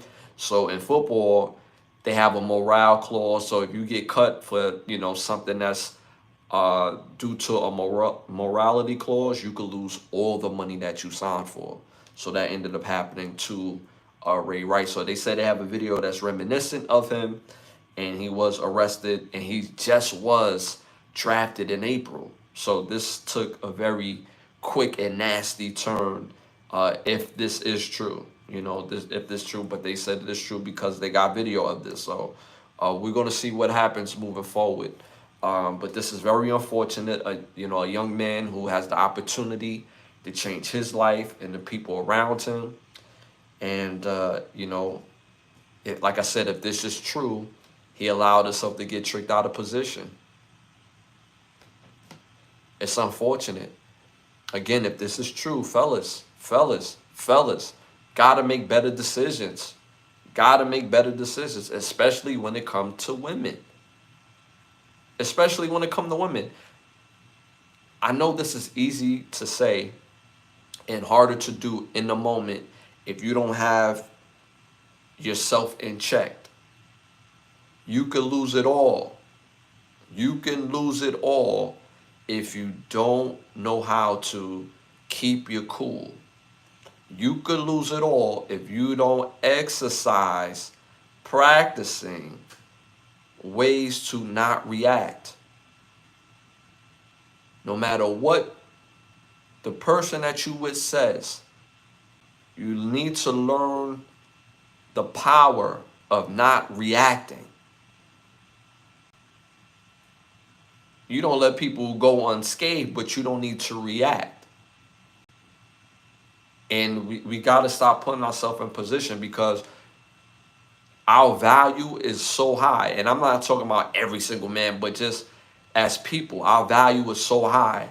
And you deal with other people in hopes that you will crash out so they could be a footnote in your life. There's people like that. There's people that you will meet, whether it's man or female. They meet you just to make a stain in your life so that way they be memorable. You have to recognize them type of people, whether it's man or female, because both do it. So be very aware of who you align yourself around and be with as your girlfriend, as your boyfriend, for the ladies. Because there's people that will come into your life just to leave a stain, just so you could be a part, just so that they could be a part of your story. The moment that you sense this, you have to get away from this person. Red flags is always there. But because somebody is fine, because somebody has money, because somebody, you know, does things that you like in some sort of way physically in the bedroom, that throws off your decision making. So you have to find better ways to remove yourself from situations that don't feel good, that don't look good, that you don't recognize. Like, yo, I do not recognize this, so I need to get away from this. That goes for both men and women. Again, I don't know this lady that he was with. They said that it was his girlfriend. She easily could have did something to help provoke. But as a man, and as a man of value, he has to learn the ability not to retaliate. Now, she could have easily said her piece, and he just started tripping. I don't know Quinshawn Junkins. Y'all don't know Quinshawn Junkins. He could have easily started tripping and went left and got himself tricked out of position easily. We don't know. All that we know is that he's in jail for domestic violence. In Fort Lauderdale, might I add. Mind you, he got drafted to the Cleveland Browns. Football season is coming up, baby. So again, tricking yourself out of your position, if this is true, why are you not in Cleveland working out? Why are you around people that don't have anything to lose? It's so crazy that most people who are of value surround themselves with people that have nothing to lose. Because now when something happens, guess what? Your face is going to be plastered. You're the one that's going to lose everything. So both men and women, learn and recognize signs of people that just want to be around you to leave a stain just so that they could say they was a part of your life. Yeah, I was around this person when they lost it all. I was around this person when they went to jail, and guess what? I'm the one that told the cops. I'm the person that he impregnated. I'm the person that impregnated her. See what I'm saying? So you have to be careful how people move. Like, I remember I had an ex where we had an argument, and I said to her, yo, you did this to me out of spite. Like I'm really hurt. I'm really hurt by you doing this. And her response to that was, well, you hurt me all the time. I'm like, hurt you all the time? I don't get that. Like, we be cracking jokes.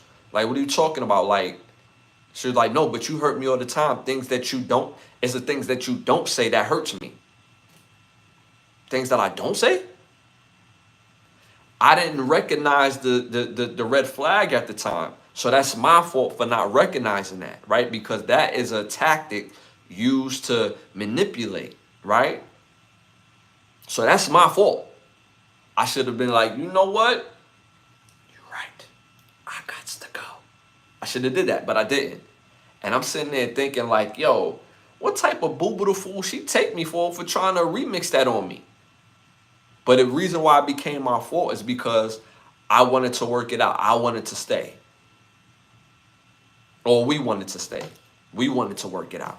But ultimately, it was still my decision, right? Because I recognized the BS.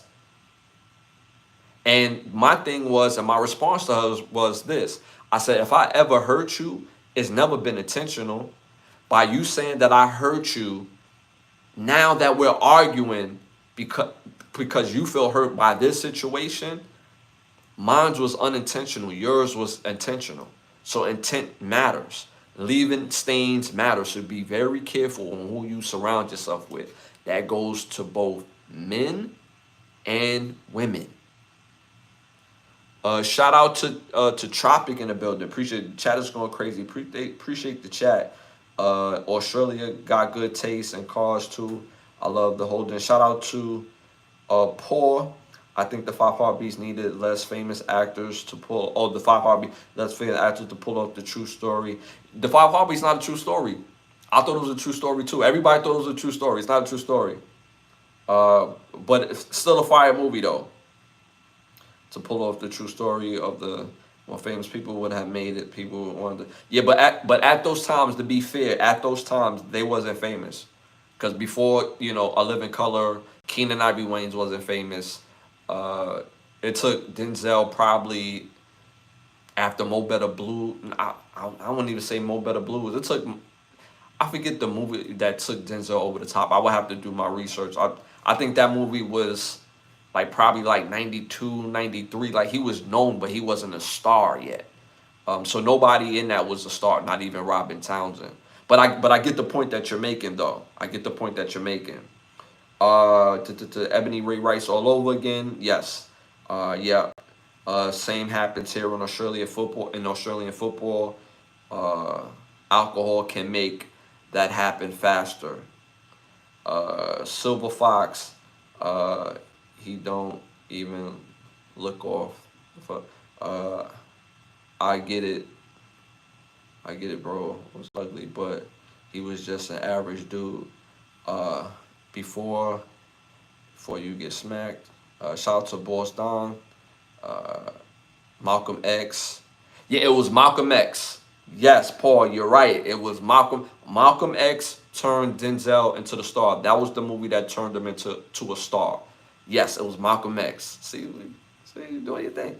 You know, it was Malcolm X. But he had a whole bunch of movies previously before that he did outstanding in, but he wasn't, you know, the star. You know what I mean? So Malcolm X made him a star. Yes. So that took a while. So um, as far as him doing top level movies and him getting the type of recognition. So, but yes, yes.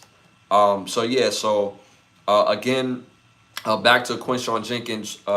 This is unfortunate. He, like I say, just got drafted, just signed his contract, and was getting ready for the season. And um, you know, when it comes to football, it's very unclear because they could cut him if they want to cut him because this go against his moral clause in his contract. Um, you know, they could bench him because of the negative press that's gonna, you know, be received because of the message that you could abuse women. If this is to be true, that you could abuse women, but if you pay your fine, you could, you know, still suit up on Sunday. So there's gonna be some sort of, you know, backlash or consequence for this action. Like we just seen Kareem Hunt get back into the good graces and you know just in the world. Like he had a situation when he was with my team, Kansas City. I see it in the back, um, where he had an incident with a woman, and he was one of the best running backs in NFL, and they shipped him off to Cleveland. He was able to, you know, rebuild his brand, rebuild his image, rebuild his career, and come back to Kansas City. And luckily, that hasn't been like the stain on his life. But we gotta remember, y'all. We gotta remember this because I know it's easier said than done.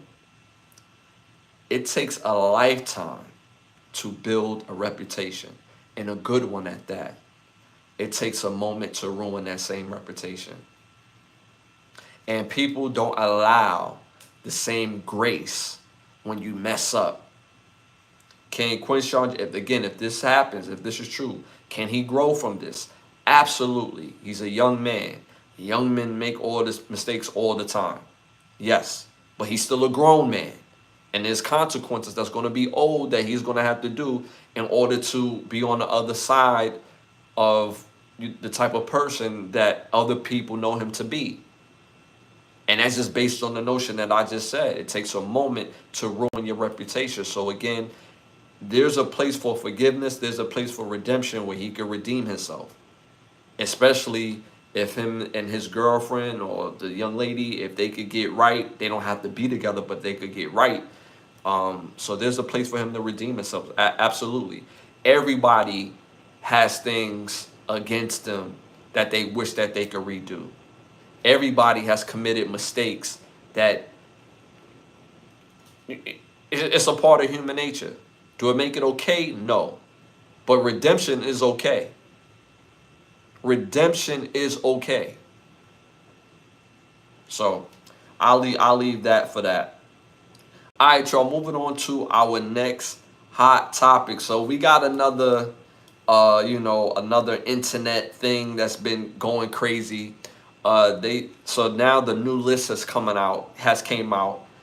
The list of US cities that have the finest women. And this have went crazy on social media, whether it's TikTok, Instagram, Facebook, Twitter. This is going rampant. So they list the cities of the finest women, and they got the top 20. And I'm going to tell y'all all top 20. So at number 20, they got Seattle, Washington. They got some cuties in Seattle. I will say that. They got some cuties. It's a whole lot of rain in Seattle, so you got to, you know, get your little umbrella to uncover all the rain for all the cuties. But they do got a lot of cuties in Seattle. Scottsdale, Arizona. Never been there. Jacksonville, Florida. I'm not too far from Jacksonville, sir. Not again. Shout out to the woman from Jacksonville. They do got some cuties out there. Not dissing that. You know what I'm saying? Not dissing that. Top 20 though? I don't know. You know what I'm saying? I don't know. Feel me? But they do got some cuties. Jacksonville do show me love. You know what I'm saying?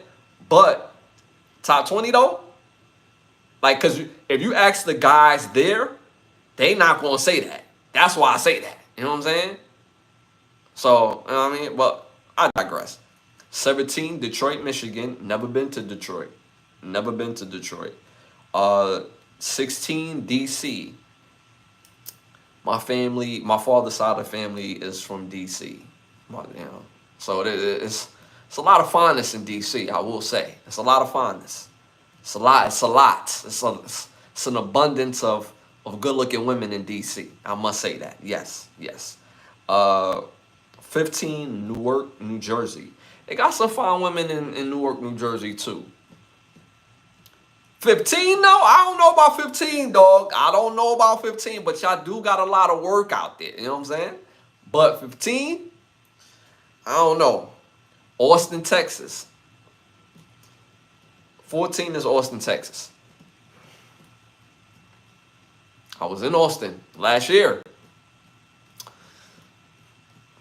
I almost moved to Austin this year.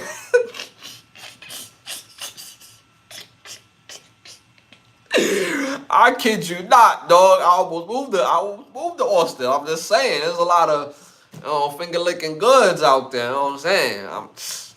Shout out to Austin. Show me love. You know what I'm saying? Newark. I'm trying, Newark got work though. You feel me? Newark do got work. They do got work, but 15 kind of high though, dog. That's all I'm saying. All right, so 13, Atlanta, Georgia. Yes, they should be higher. Yes. The reason why I say that is because the women of Georgia, or Atlanta in particular, naturally are pretty girls. Naturally, just all different flavors. Whatever flavor that you like, fellas. Chocolate, vanilla, French vanilla, you know what I'm saying? Butter pecan, you know what I'm saying? All different flavors. They all look good. But they built like superheroes, bro. Like they got top, bottom, you know what I'm saying? They got a whole lot going on. The only thing that I take away from Atlanta women, for real, is that they be scheming and scamming, dog. Like they scammers, bro. They super scammers, bro. So but we're talking about looks. So 13 is suitable, but they should be higher. They should be higher. If we're just talking about sheer looks, Atlanta should be higher. Yes. So I agree with that. Number 12, Tampa, Florida. I live near Tampa. It's cool. You know what I'm saying? I have a good time in Tampa. It's cool.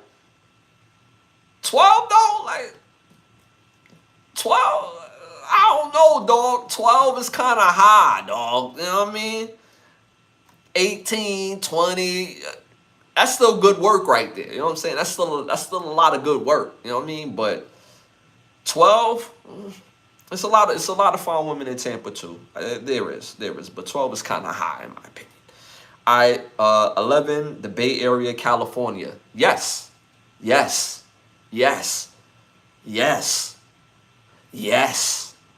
Absolutely.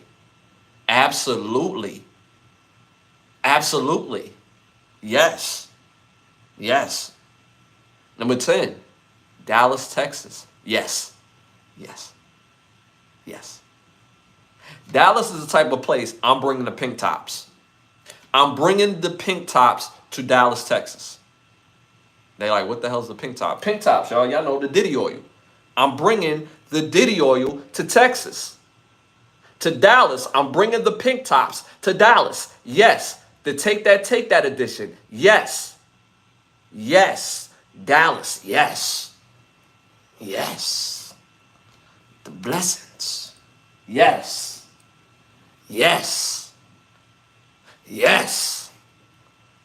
Let the Lord say, yes. 10, yes. Number 9, Orlando, Florida. I live in Orlando. There's a lot of fineness in Orlando, dog. Yes. There's a reason why the men move to Orlando. There's a lot of fine work in Orlando. Finger licking good. You know what I'm saying? Finger licking. Now you do gotta polish out, you know how somebody got good hair, but you gotta comb that thing. That's Orlando. You know what I'm saying? If you comb that thing, you gonna find you some fine ones, dog. But if you just let that thing boil up in scrunchies, it'd be like, I'm cool. But if she comb it out, it's like, yeah, oh yeah, that's Orlando. You know what I'm saying? 9 is kind of high, but it's a lot of fine work in Orlando. You could literally feel like you've seen your wife at least twice a week in Orlando just on sheer looks. Like, damn, she beautiful. She perfect. Talking to her's a whole nother it's a whole nother different thing. So again, Orlando, shout out to Orlando. I live in Orlando, but I'm from Brooklyn. I live in Orlando. It's a lot of fun work in Orlando. 9, I'm not gonna argue 9. Should have been more like 12, but 9. You know what I'm saying? So 9. He said false. That guy that is sorry. Shout out to Gyro in the building. Appreciate you tapping and hit them likes, hit them 100s, hit them likes, hit them 100s, my man. Number 8, Baltimore, Maryland. I'm gonna have to disagree there. I'm gonna have to disagree. There's some cuties in Baltimore, absolutely. There's one particular girl from Baltimore that I'm kind of crushing on. Yeah, I will say that. There's one particular girl I'm crushing on. But crushing on her and like, you know what I'm saying? It's 2 different things. You know what I'm saying? Like, Baltimore women is kind of crazy. You know what I'm saying? It get a little too crazy. You know what I'm saying? So you got to be careful with the Baltimore women. They will cut you. You know what I'm saying? They crazy like that. You know what I mean? You just got to accept it. I'm not the type of man that's going to accept somebody that will cut you because they say they love you. Nah, that's not the type of love I want, boo. So Baltimore's cool.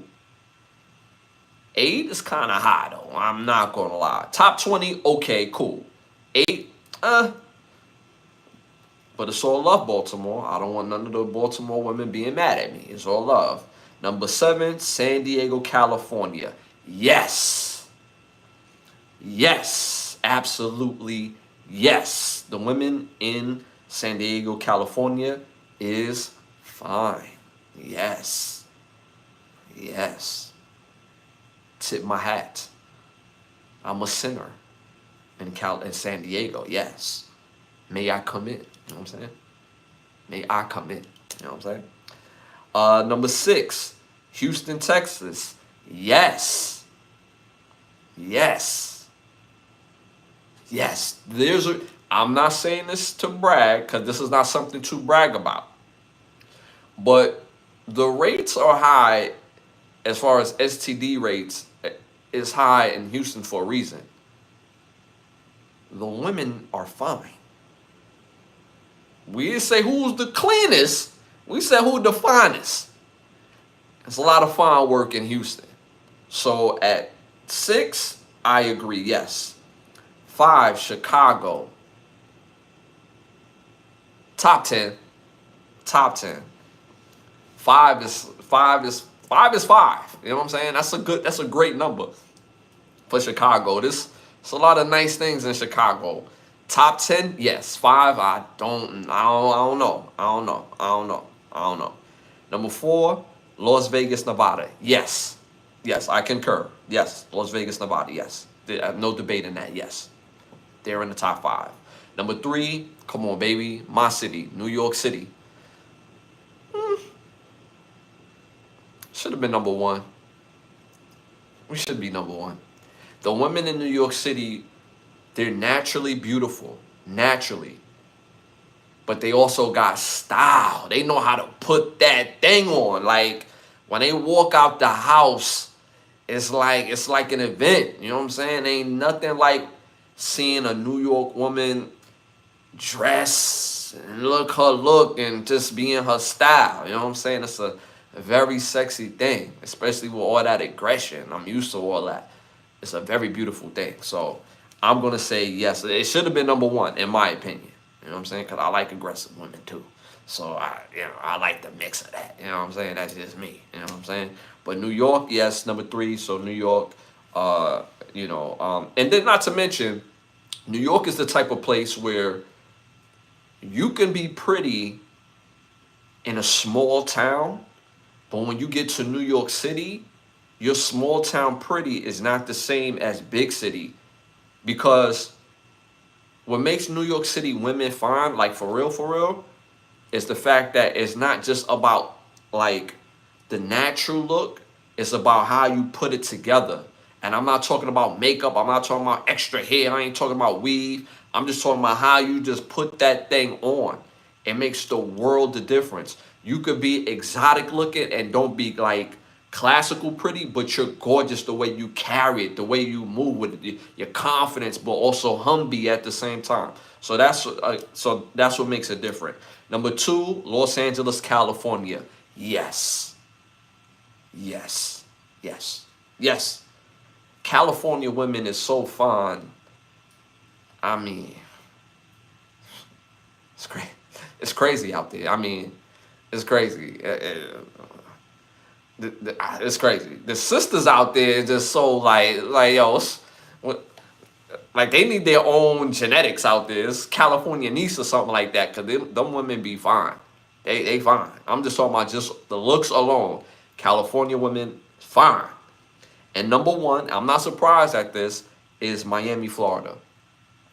I would say Miami is up there. Miami's definitely top three, top five. Number one, it depends on your preference, but Miami got some beautiful women.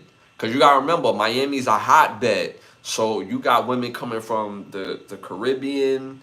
You got women coming from, the Mexicos. You got women coming from everywhere. You know what I'm saying? The New York Cities, the Californias, and then get into Miami and, multiply. So it's just a whole lot of fineness in Miami. So the top five, I will agree with Miami, Los Angeles, New York, and Vegas. Chicago, I'll say top 10, not top five. Who I will put in the top five, that wasn't even in the top 20, is Louisiana. Louisiana women, naturally, no makeup. They're going to wear some hair. I will say that. They will wear some goddamn hair. But they naturally are fine. So they in my top five. Them and San Diego. San Diego got some, but I'm just saying. All right, so this was a fun, dope list to do. So again, this was the list of the cities that have the finest women, and the list went viral. So it was dope that y'all was a part of that. Shout out to LeVar in the building. How was being that? So Raven. Shout out to Win Will, and you don't get none of them. So why you talking about them? You don't think I get none of them? You really believe that? Whoa, Will, I know you don't believe that. Nah, I know you don't believe that. I know you don't believe. You just saying that to troll, right? He said I don't get none of them. You think so? Yeah, nah. Not only, bro, I will get at your whole household. I will get at your moms. I will get at your big cousin, your big sister, and your little sister if she's older than 20. Cut it out. And your girl. Cut it out. Cut it out. Cut it out. Stop the cap. See, this is why this era is so weird. Because guys know when other guys get chicks. So for you to say that, dog, like, come on, man. Come on, cut it out, dog. Cut it out. Bro, you look fruity as hell. So if you see me out in public, right, and you have your girl, right, I'm being dead for real when I say this. Introduce yourself and introduce your girl. Then leave your girl with me if I look so fruity. Do that. And by the time you come back, see if she's still your girl. Just a weirdo. Like, see, that's what I could respect about guys who get chicks. They could tell when other guys get chicks. Super weirdo.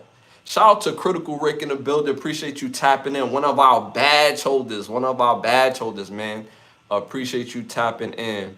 A shout out to Mastermind. You look too pink for that. Yeah, nah. Another weirdo. Shout out to Mastermind being weird. You at least 50 talking about you get girls. Yeah, I'm actually about to be 41, and I take pride that I have a history dealing with women. Yes, I do.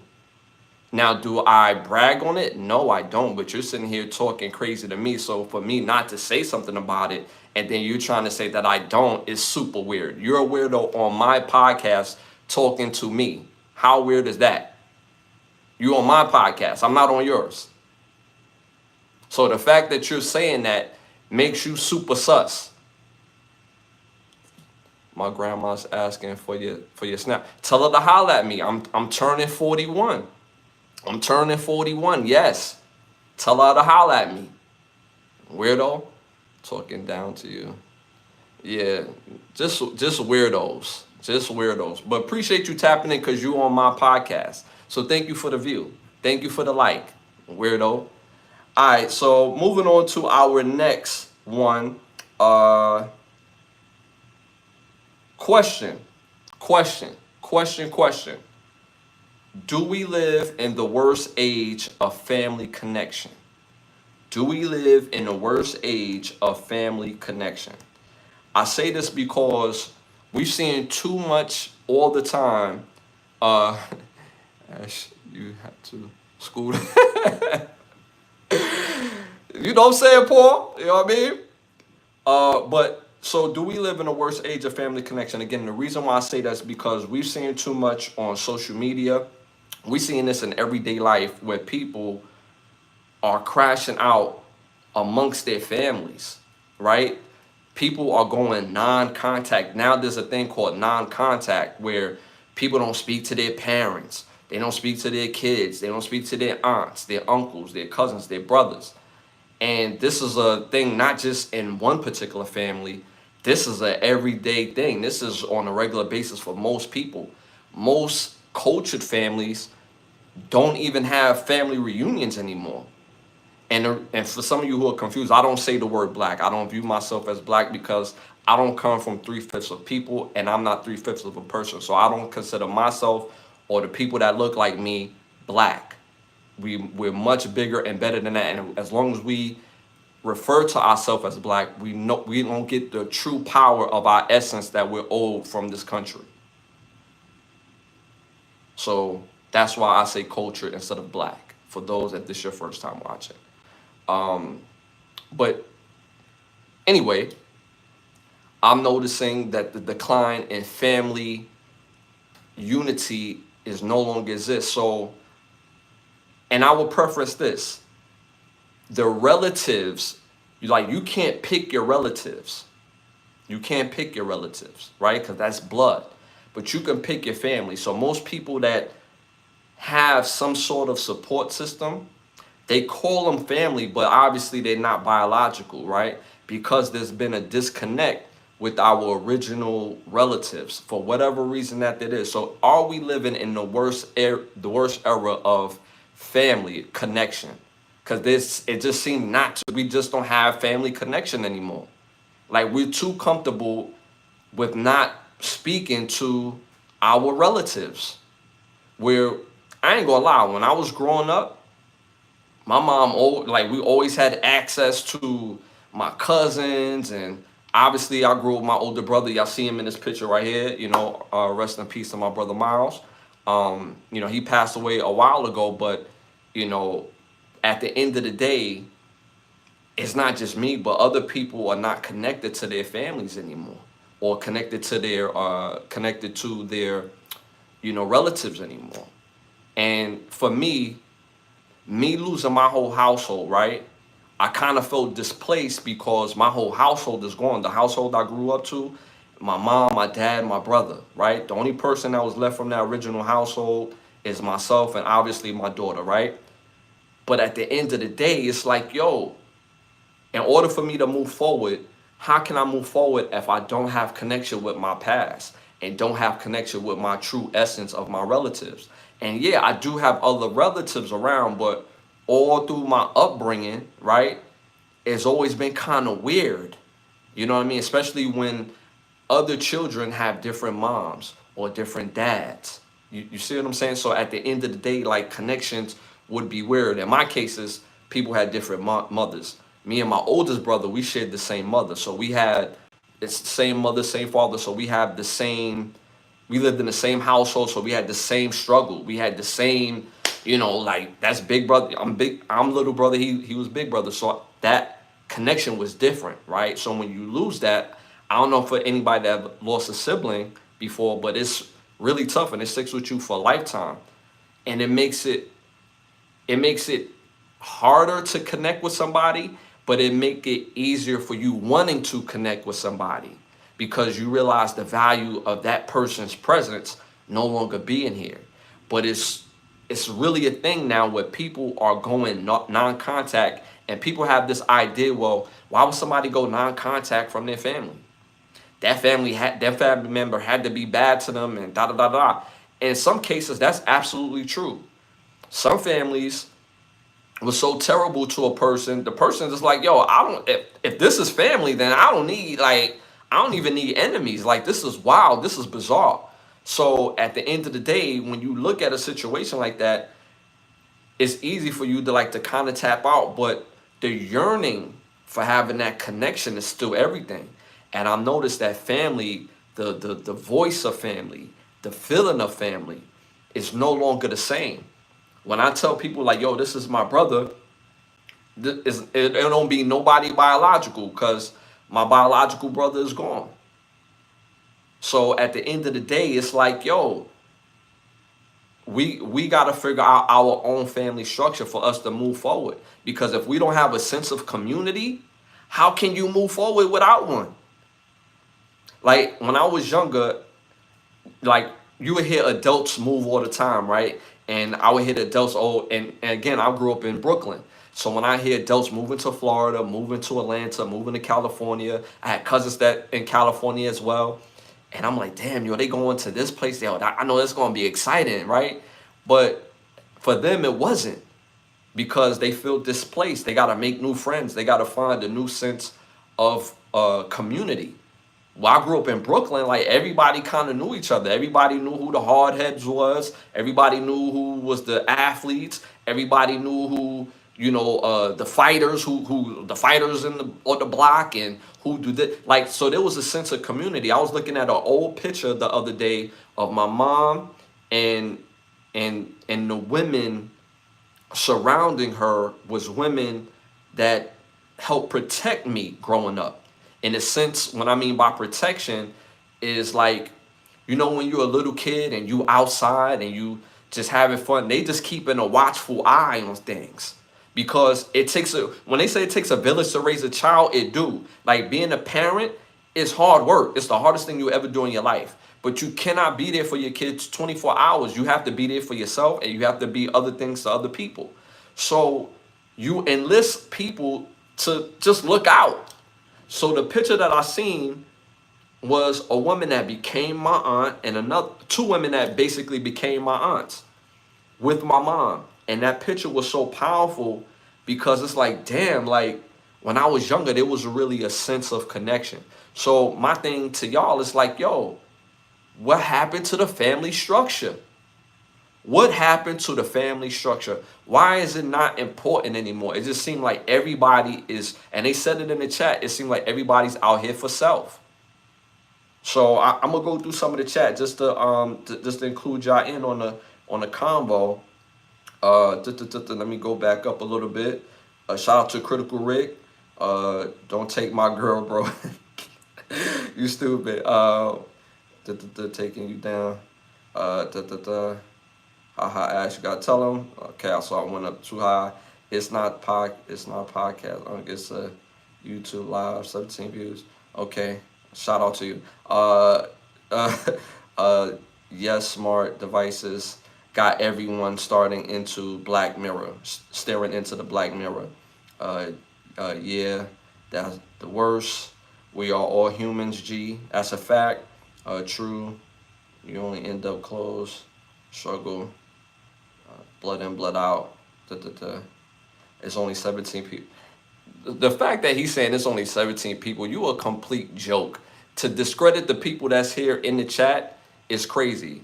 When you start watching the show, you see my views. So don't even play yourself. But to discredit the people that's here, you a complete wombat for that. Like, yo, I hate it. There's nothing worse than a hating loser, bro. Like, that's such loser energy, bro. You telling yourself when you say stuff like that. It's crazy. My bro is 5 years into 35 sentence. It feels like I lost him.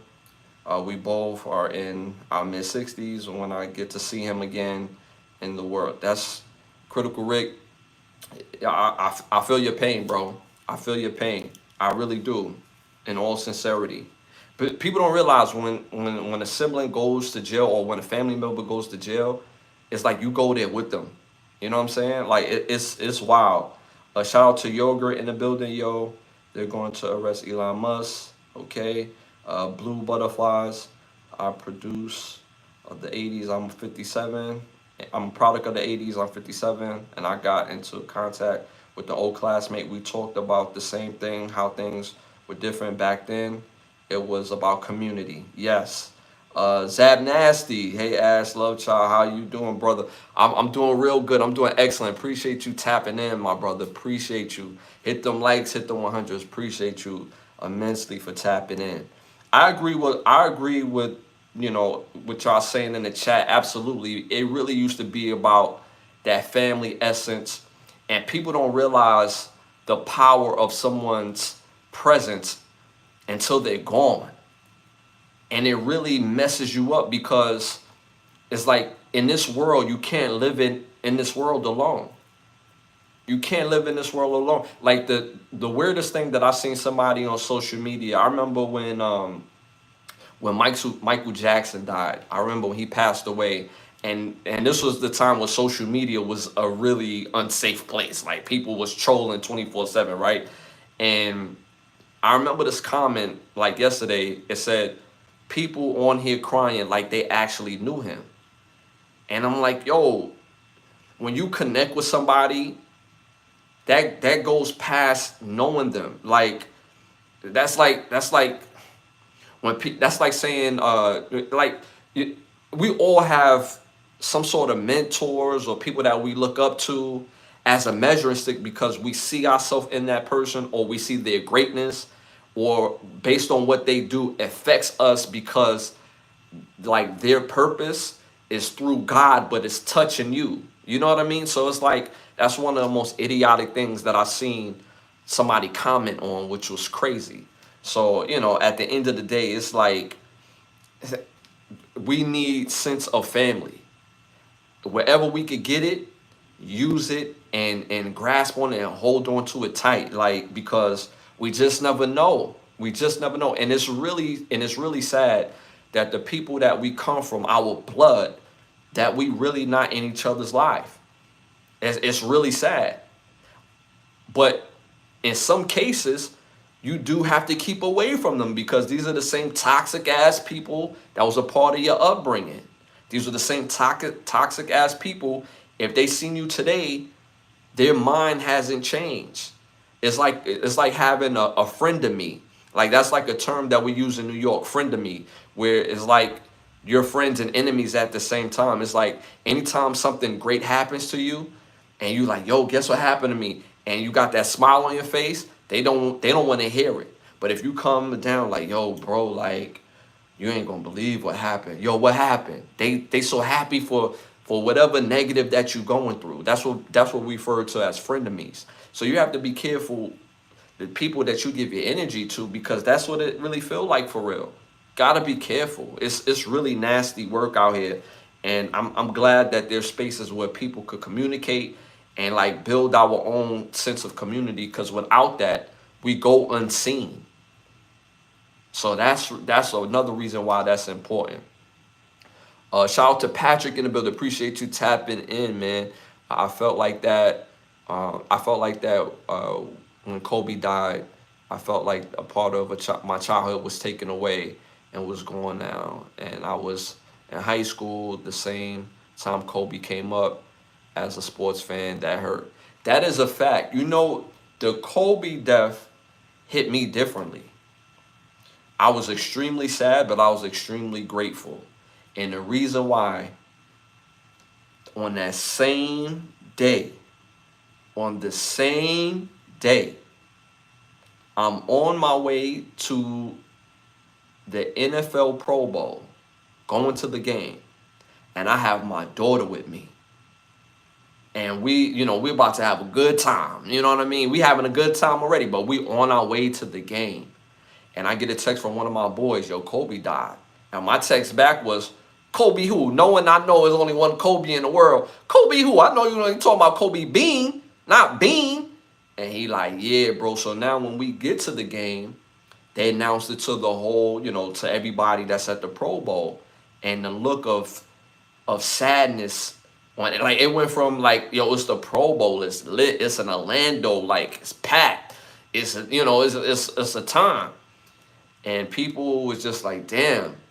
But for me, I was sad, but I was also grateful because here Kobe passed away and he had his daughter with him, which completely, like, oh my God, not his daughter. On top of that, but it made me grateful for me spending my time with my daughter.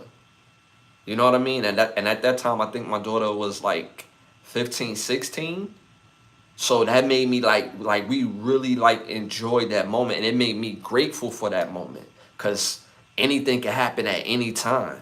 So that Kobe, yeah, so I get exactly what you said. So it's kind of ridiculous when people say, well, you never met this person. How can you feel any type of way? Because what they do affects me as a person. I appreciate their greatness. I appreciate what they do, and I respect it. And it's so weird that when you get people that they see your greatness, but they want to say otherwise just because they want to leave a stain. You see what I'm saying? Didn't I speak about that earlier in the podcast where people come across just to be a stain in your life, just to say, well, when I spoke to him, yeah, I said he was this, I said he was that. There's only 17 people on here. He don't get women and he don't get chicks. They want to be a stain, even though they see it. They just saying it just to say it.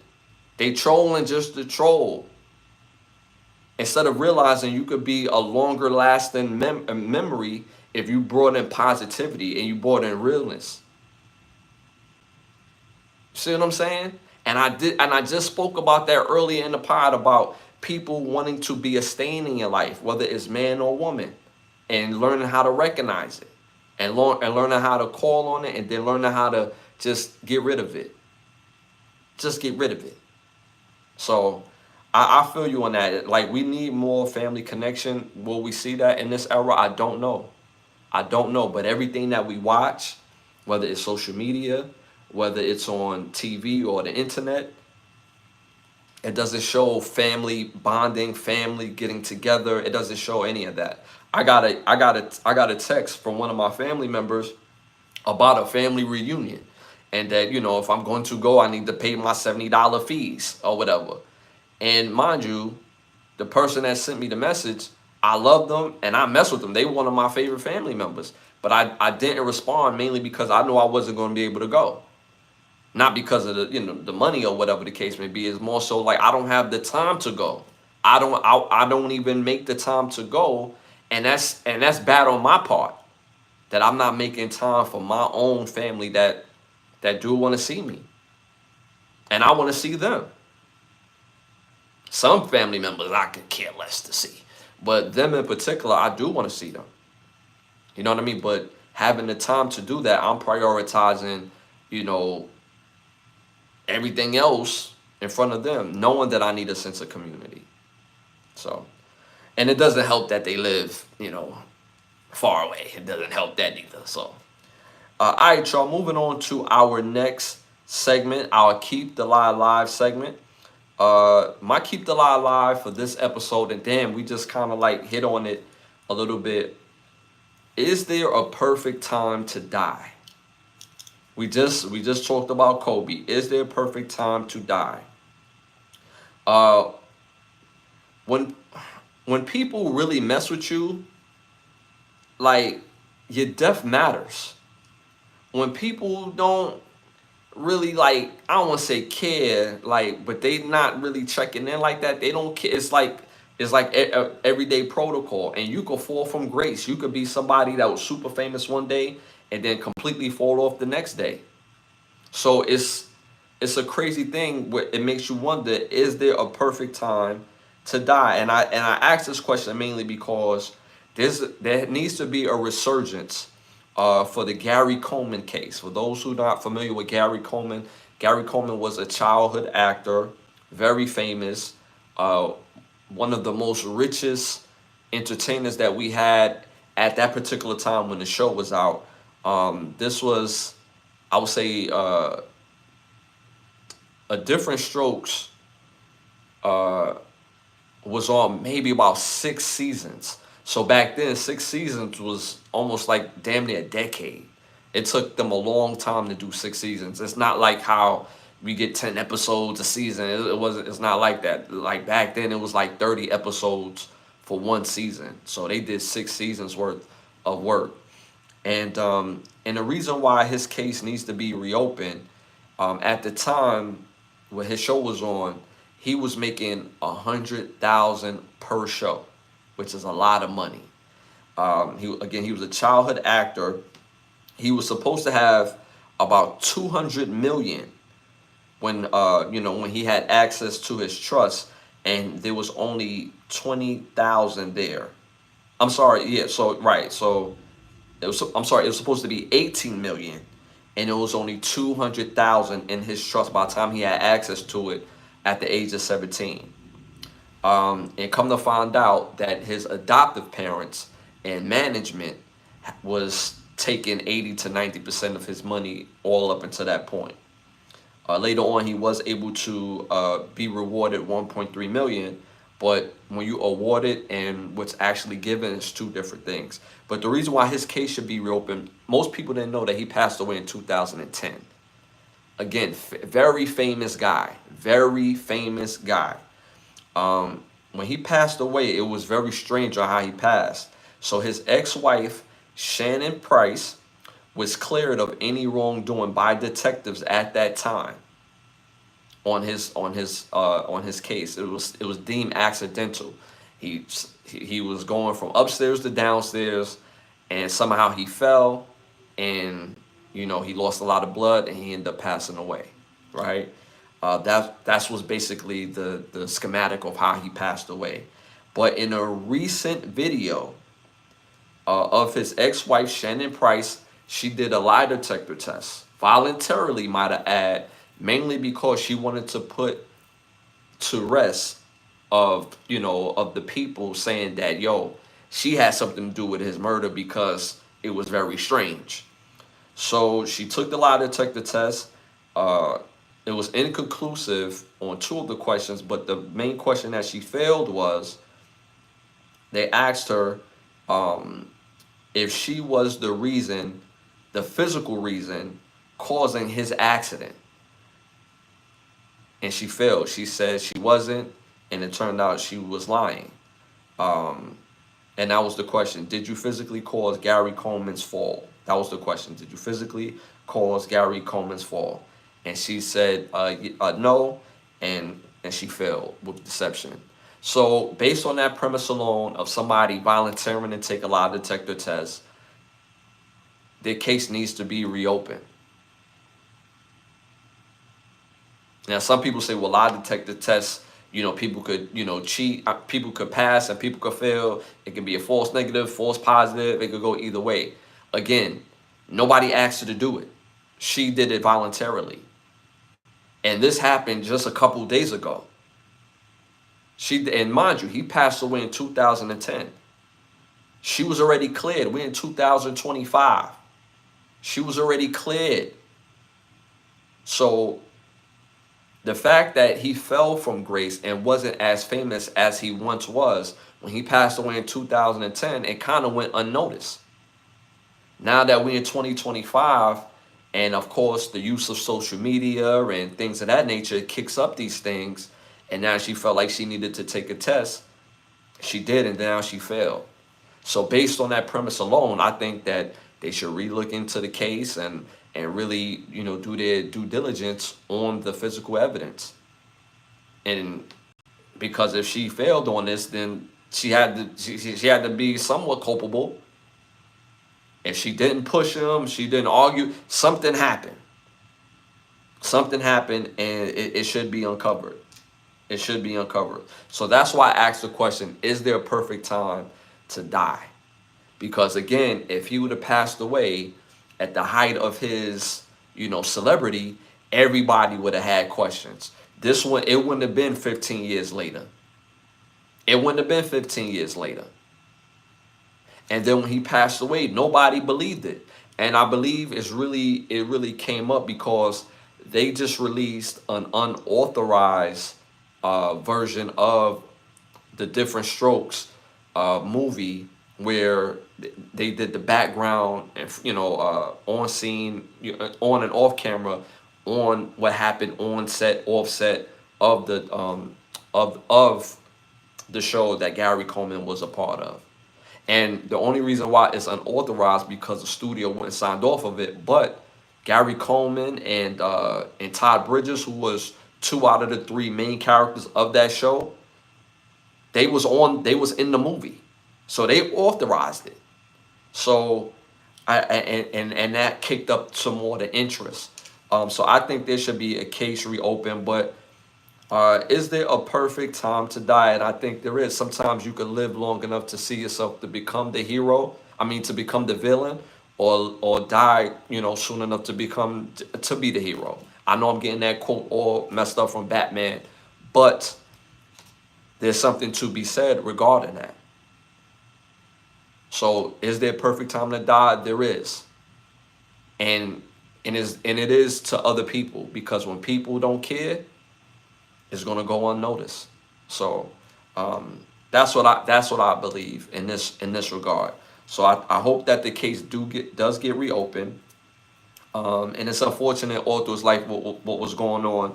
And I didn't, you have to watch the unauthorized version of it. If you watch it on Tubi, they have the unauthorized version of the story of what was going on. This particular case wasn't in the movie, but to see all the stuff that he was going through and how they robbed him of his money was just crazy back then. Shout out to Paul. She's super guilty. She's still showing on the test these years later, failing, while that's telling her guilt. She can't even muster up enough ability to pass the test. That means she's super guilty. I believe so too, and the fact that nobody asked her to take a test. Nobody asked her to take a test. He passed away in 2010. Once the police clear you, it ain't nothing else to talk about. The police cleared me. They ain't got to talk to me. You ain't got to talk to my lawyer. The police cleared me. The detectives cleared me. I'm out. So the fact that she did this on her own volition, I mean, this gives cause to pause. This gives cause to pause. They should reopen the case and really do their due diligence and really backtrack on a lot of these things, because this doesn't make sense. Now, he was also a sickly man as well, because throughout his childhood, he had some procedures done to him that basically stunted his growth. He wasn't naturally supposed to be a little person. It was because of those surgeries that happened. And then I didn't know why he was filming the show. He used to get sick all the time because he was always on set. As a child actor, he was always, filming. And they got, laws against that. But of course, they said filming is different from being on set. He could be on set all day, but he's not supposed to film all day. So so he got really sick throughout those times, and it helped stunt his growth. So it's just a crazy ordeal. But the fact that, again, that she failed this test, nobody asked her to take it, and the other 2 questions was inconclusive. That was incompetent to did you physically cause Gary Coleman's fall. I mean, that's the nail in the coffin. So I think there should be a reopening of the case, and you know, it goes to my point. There is a perfect time to die. And like I said, if he would have passed away at the height, it wouldn't have been 15 years for this to happen. So, all right, y'all. Yo, y'all been amazing. Amazing fire show each and every episode. For those of y'all first time tuning and tapping in, I'm on every Thursday, every Sunday without fail at 10:30 p.m. This is the Cannon Brothers Get a Rap podcast. I want to thank y'all for tapping in. Y'all been super duper amazing. Again, I want to thank some of the sponsors of the show: Bravo Section, Button Snaps, and OUV Records. If you're interested in becoming one of the sponsors of the show, you can hit me on my Instagram at Ashley Lovechild. So again, I want to thank y'all for supporting the show. Don't forget to like, subscribe, and share. Hit that all notification bell, because I do pop up all throughout the week with live videos, shorts, and all types of stuff. So make sure y'all hit that all notification bell. There's also memberships available as well. Make sure you tap into the memberships in the link. Different memberships get different access. So make sure y'all tap in to those memberships. Continue to support the show. Also, I want to thank y'all for supporting my new EP on all music platforms right now. If you just type in Ashley Lovechild, my new EP, Winner's Loyalty, will pop up. For my true hip hop fans, make sure you tap in. It's a fire EP, so make sure you tap in. We're on the road to 20,000 subscribers. So again, continue to like, subscribe, and share. We're a little over 11,000 subscribers right now. So again, continue to show that love. Got over 450 rewatchable videos of this podcast on this channel. So make sure y'all tap into those rewatches as well. I want to thank my day ones, and I want to thank my badge holders, and I want to thank the true supporters of the show. I'm gonna call a few of y'all out. I'm not gonna say everybody, because there was quite a few on here, and in my lives they never show my true numbers for some reason. But that's another story in itself, because once the episode ends, they show how many people was actually in here. But shout out to Paul, shout out to Jason, shout out to Ebony, shout out to who else was in? It was a lot of people in the building. I'm trying to shout out to BD, Zachary, shout out to Brian, shout out to Critical Rick. Now my chat is disappearing. What are y'all doing? Shout out to Ella, Blue. Appreciate y'all tapping in. Shout out to Mastermind. Appreciate y'all tapping in. And there's a whole bunch of more that tapped in. But if I didn't say your name, it's still all love. Still appreciate your support. Y'all been amazing. Y'all been super amazing. Shout out to April. Shout out to April. Shout out to April. So again, thank y'all for tapping in. Y'all been amazing. I will see y'all this Thursday. See y'all this Thursday at 10:30. And again, I'm going to pop up throughout the week, so make sure y'all hit that all notification bell. Just never know, man. I'm just liable. We talk about everything over here. So again, I want to thank y'all for tapping in. I feel like I'm missing something. I wrote something down and it's not in front of me. Yeah, that sucks. Yeah, I'm going to be doing some movie reviews as well in the coming days. So be on the lookout for that as well. So y'all, man, I want to thank y'all for tapping in again. If this is your first time watching, I'm Ashley Lovechild. Thank y'all for tuning and tapping in. I'm on every Thursday, every Sunday at 10:30.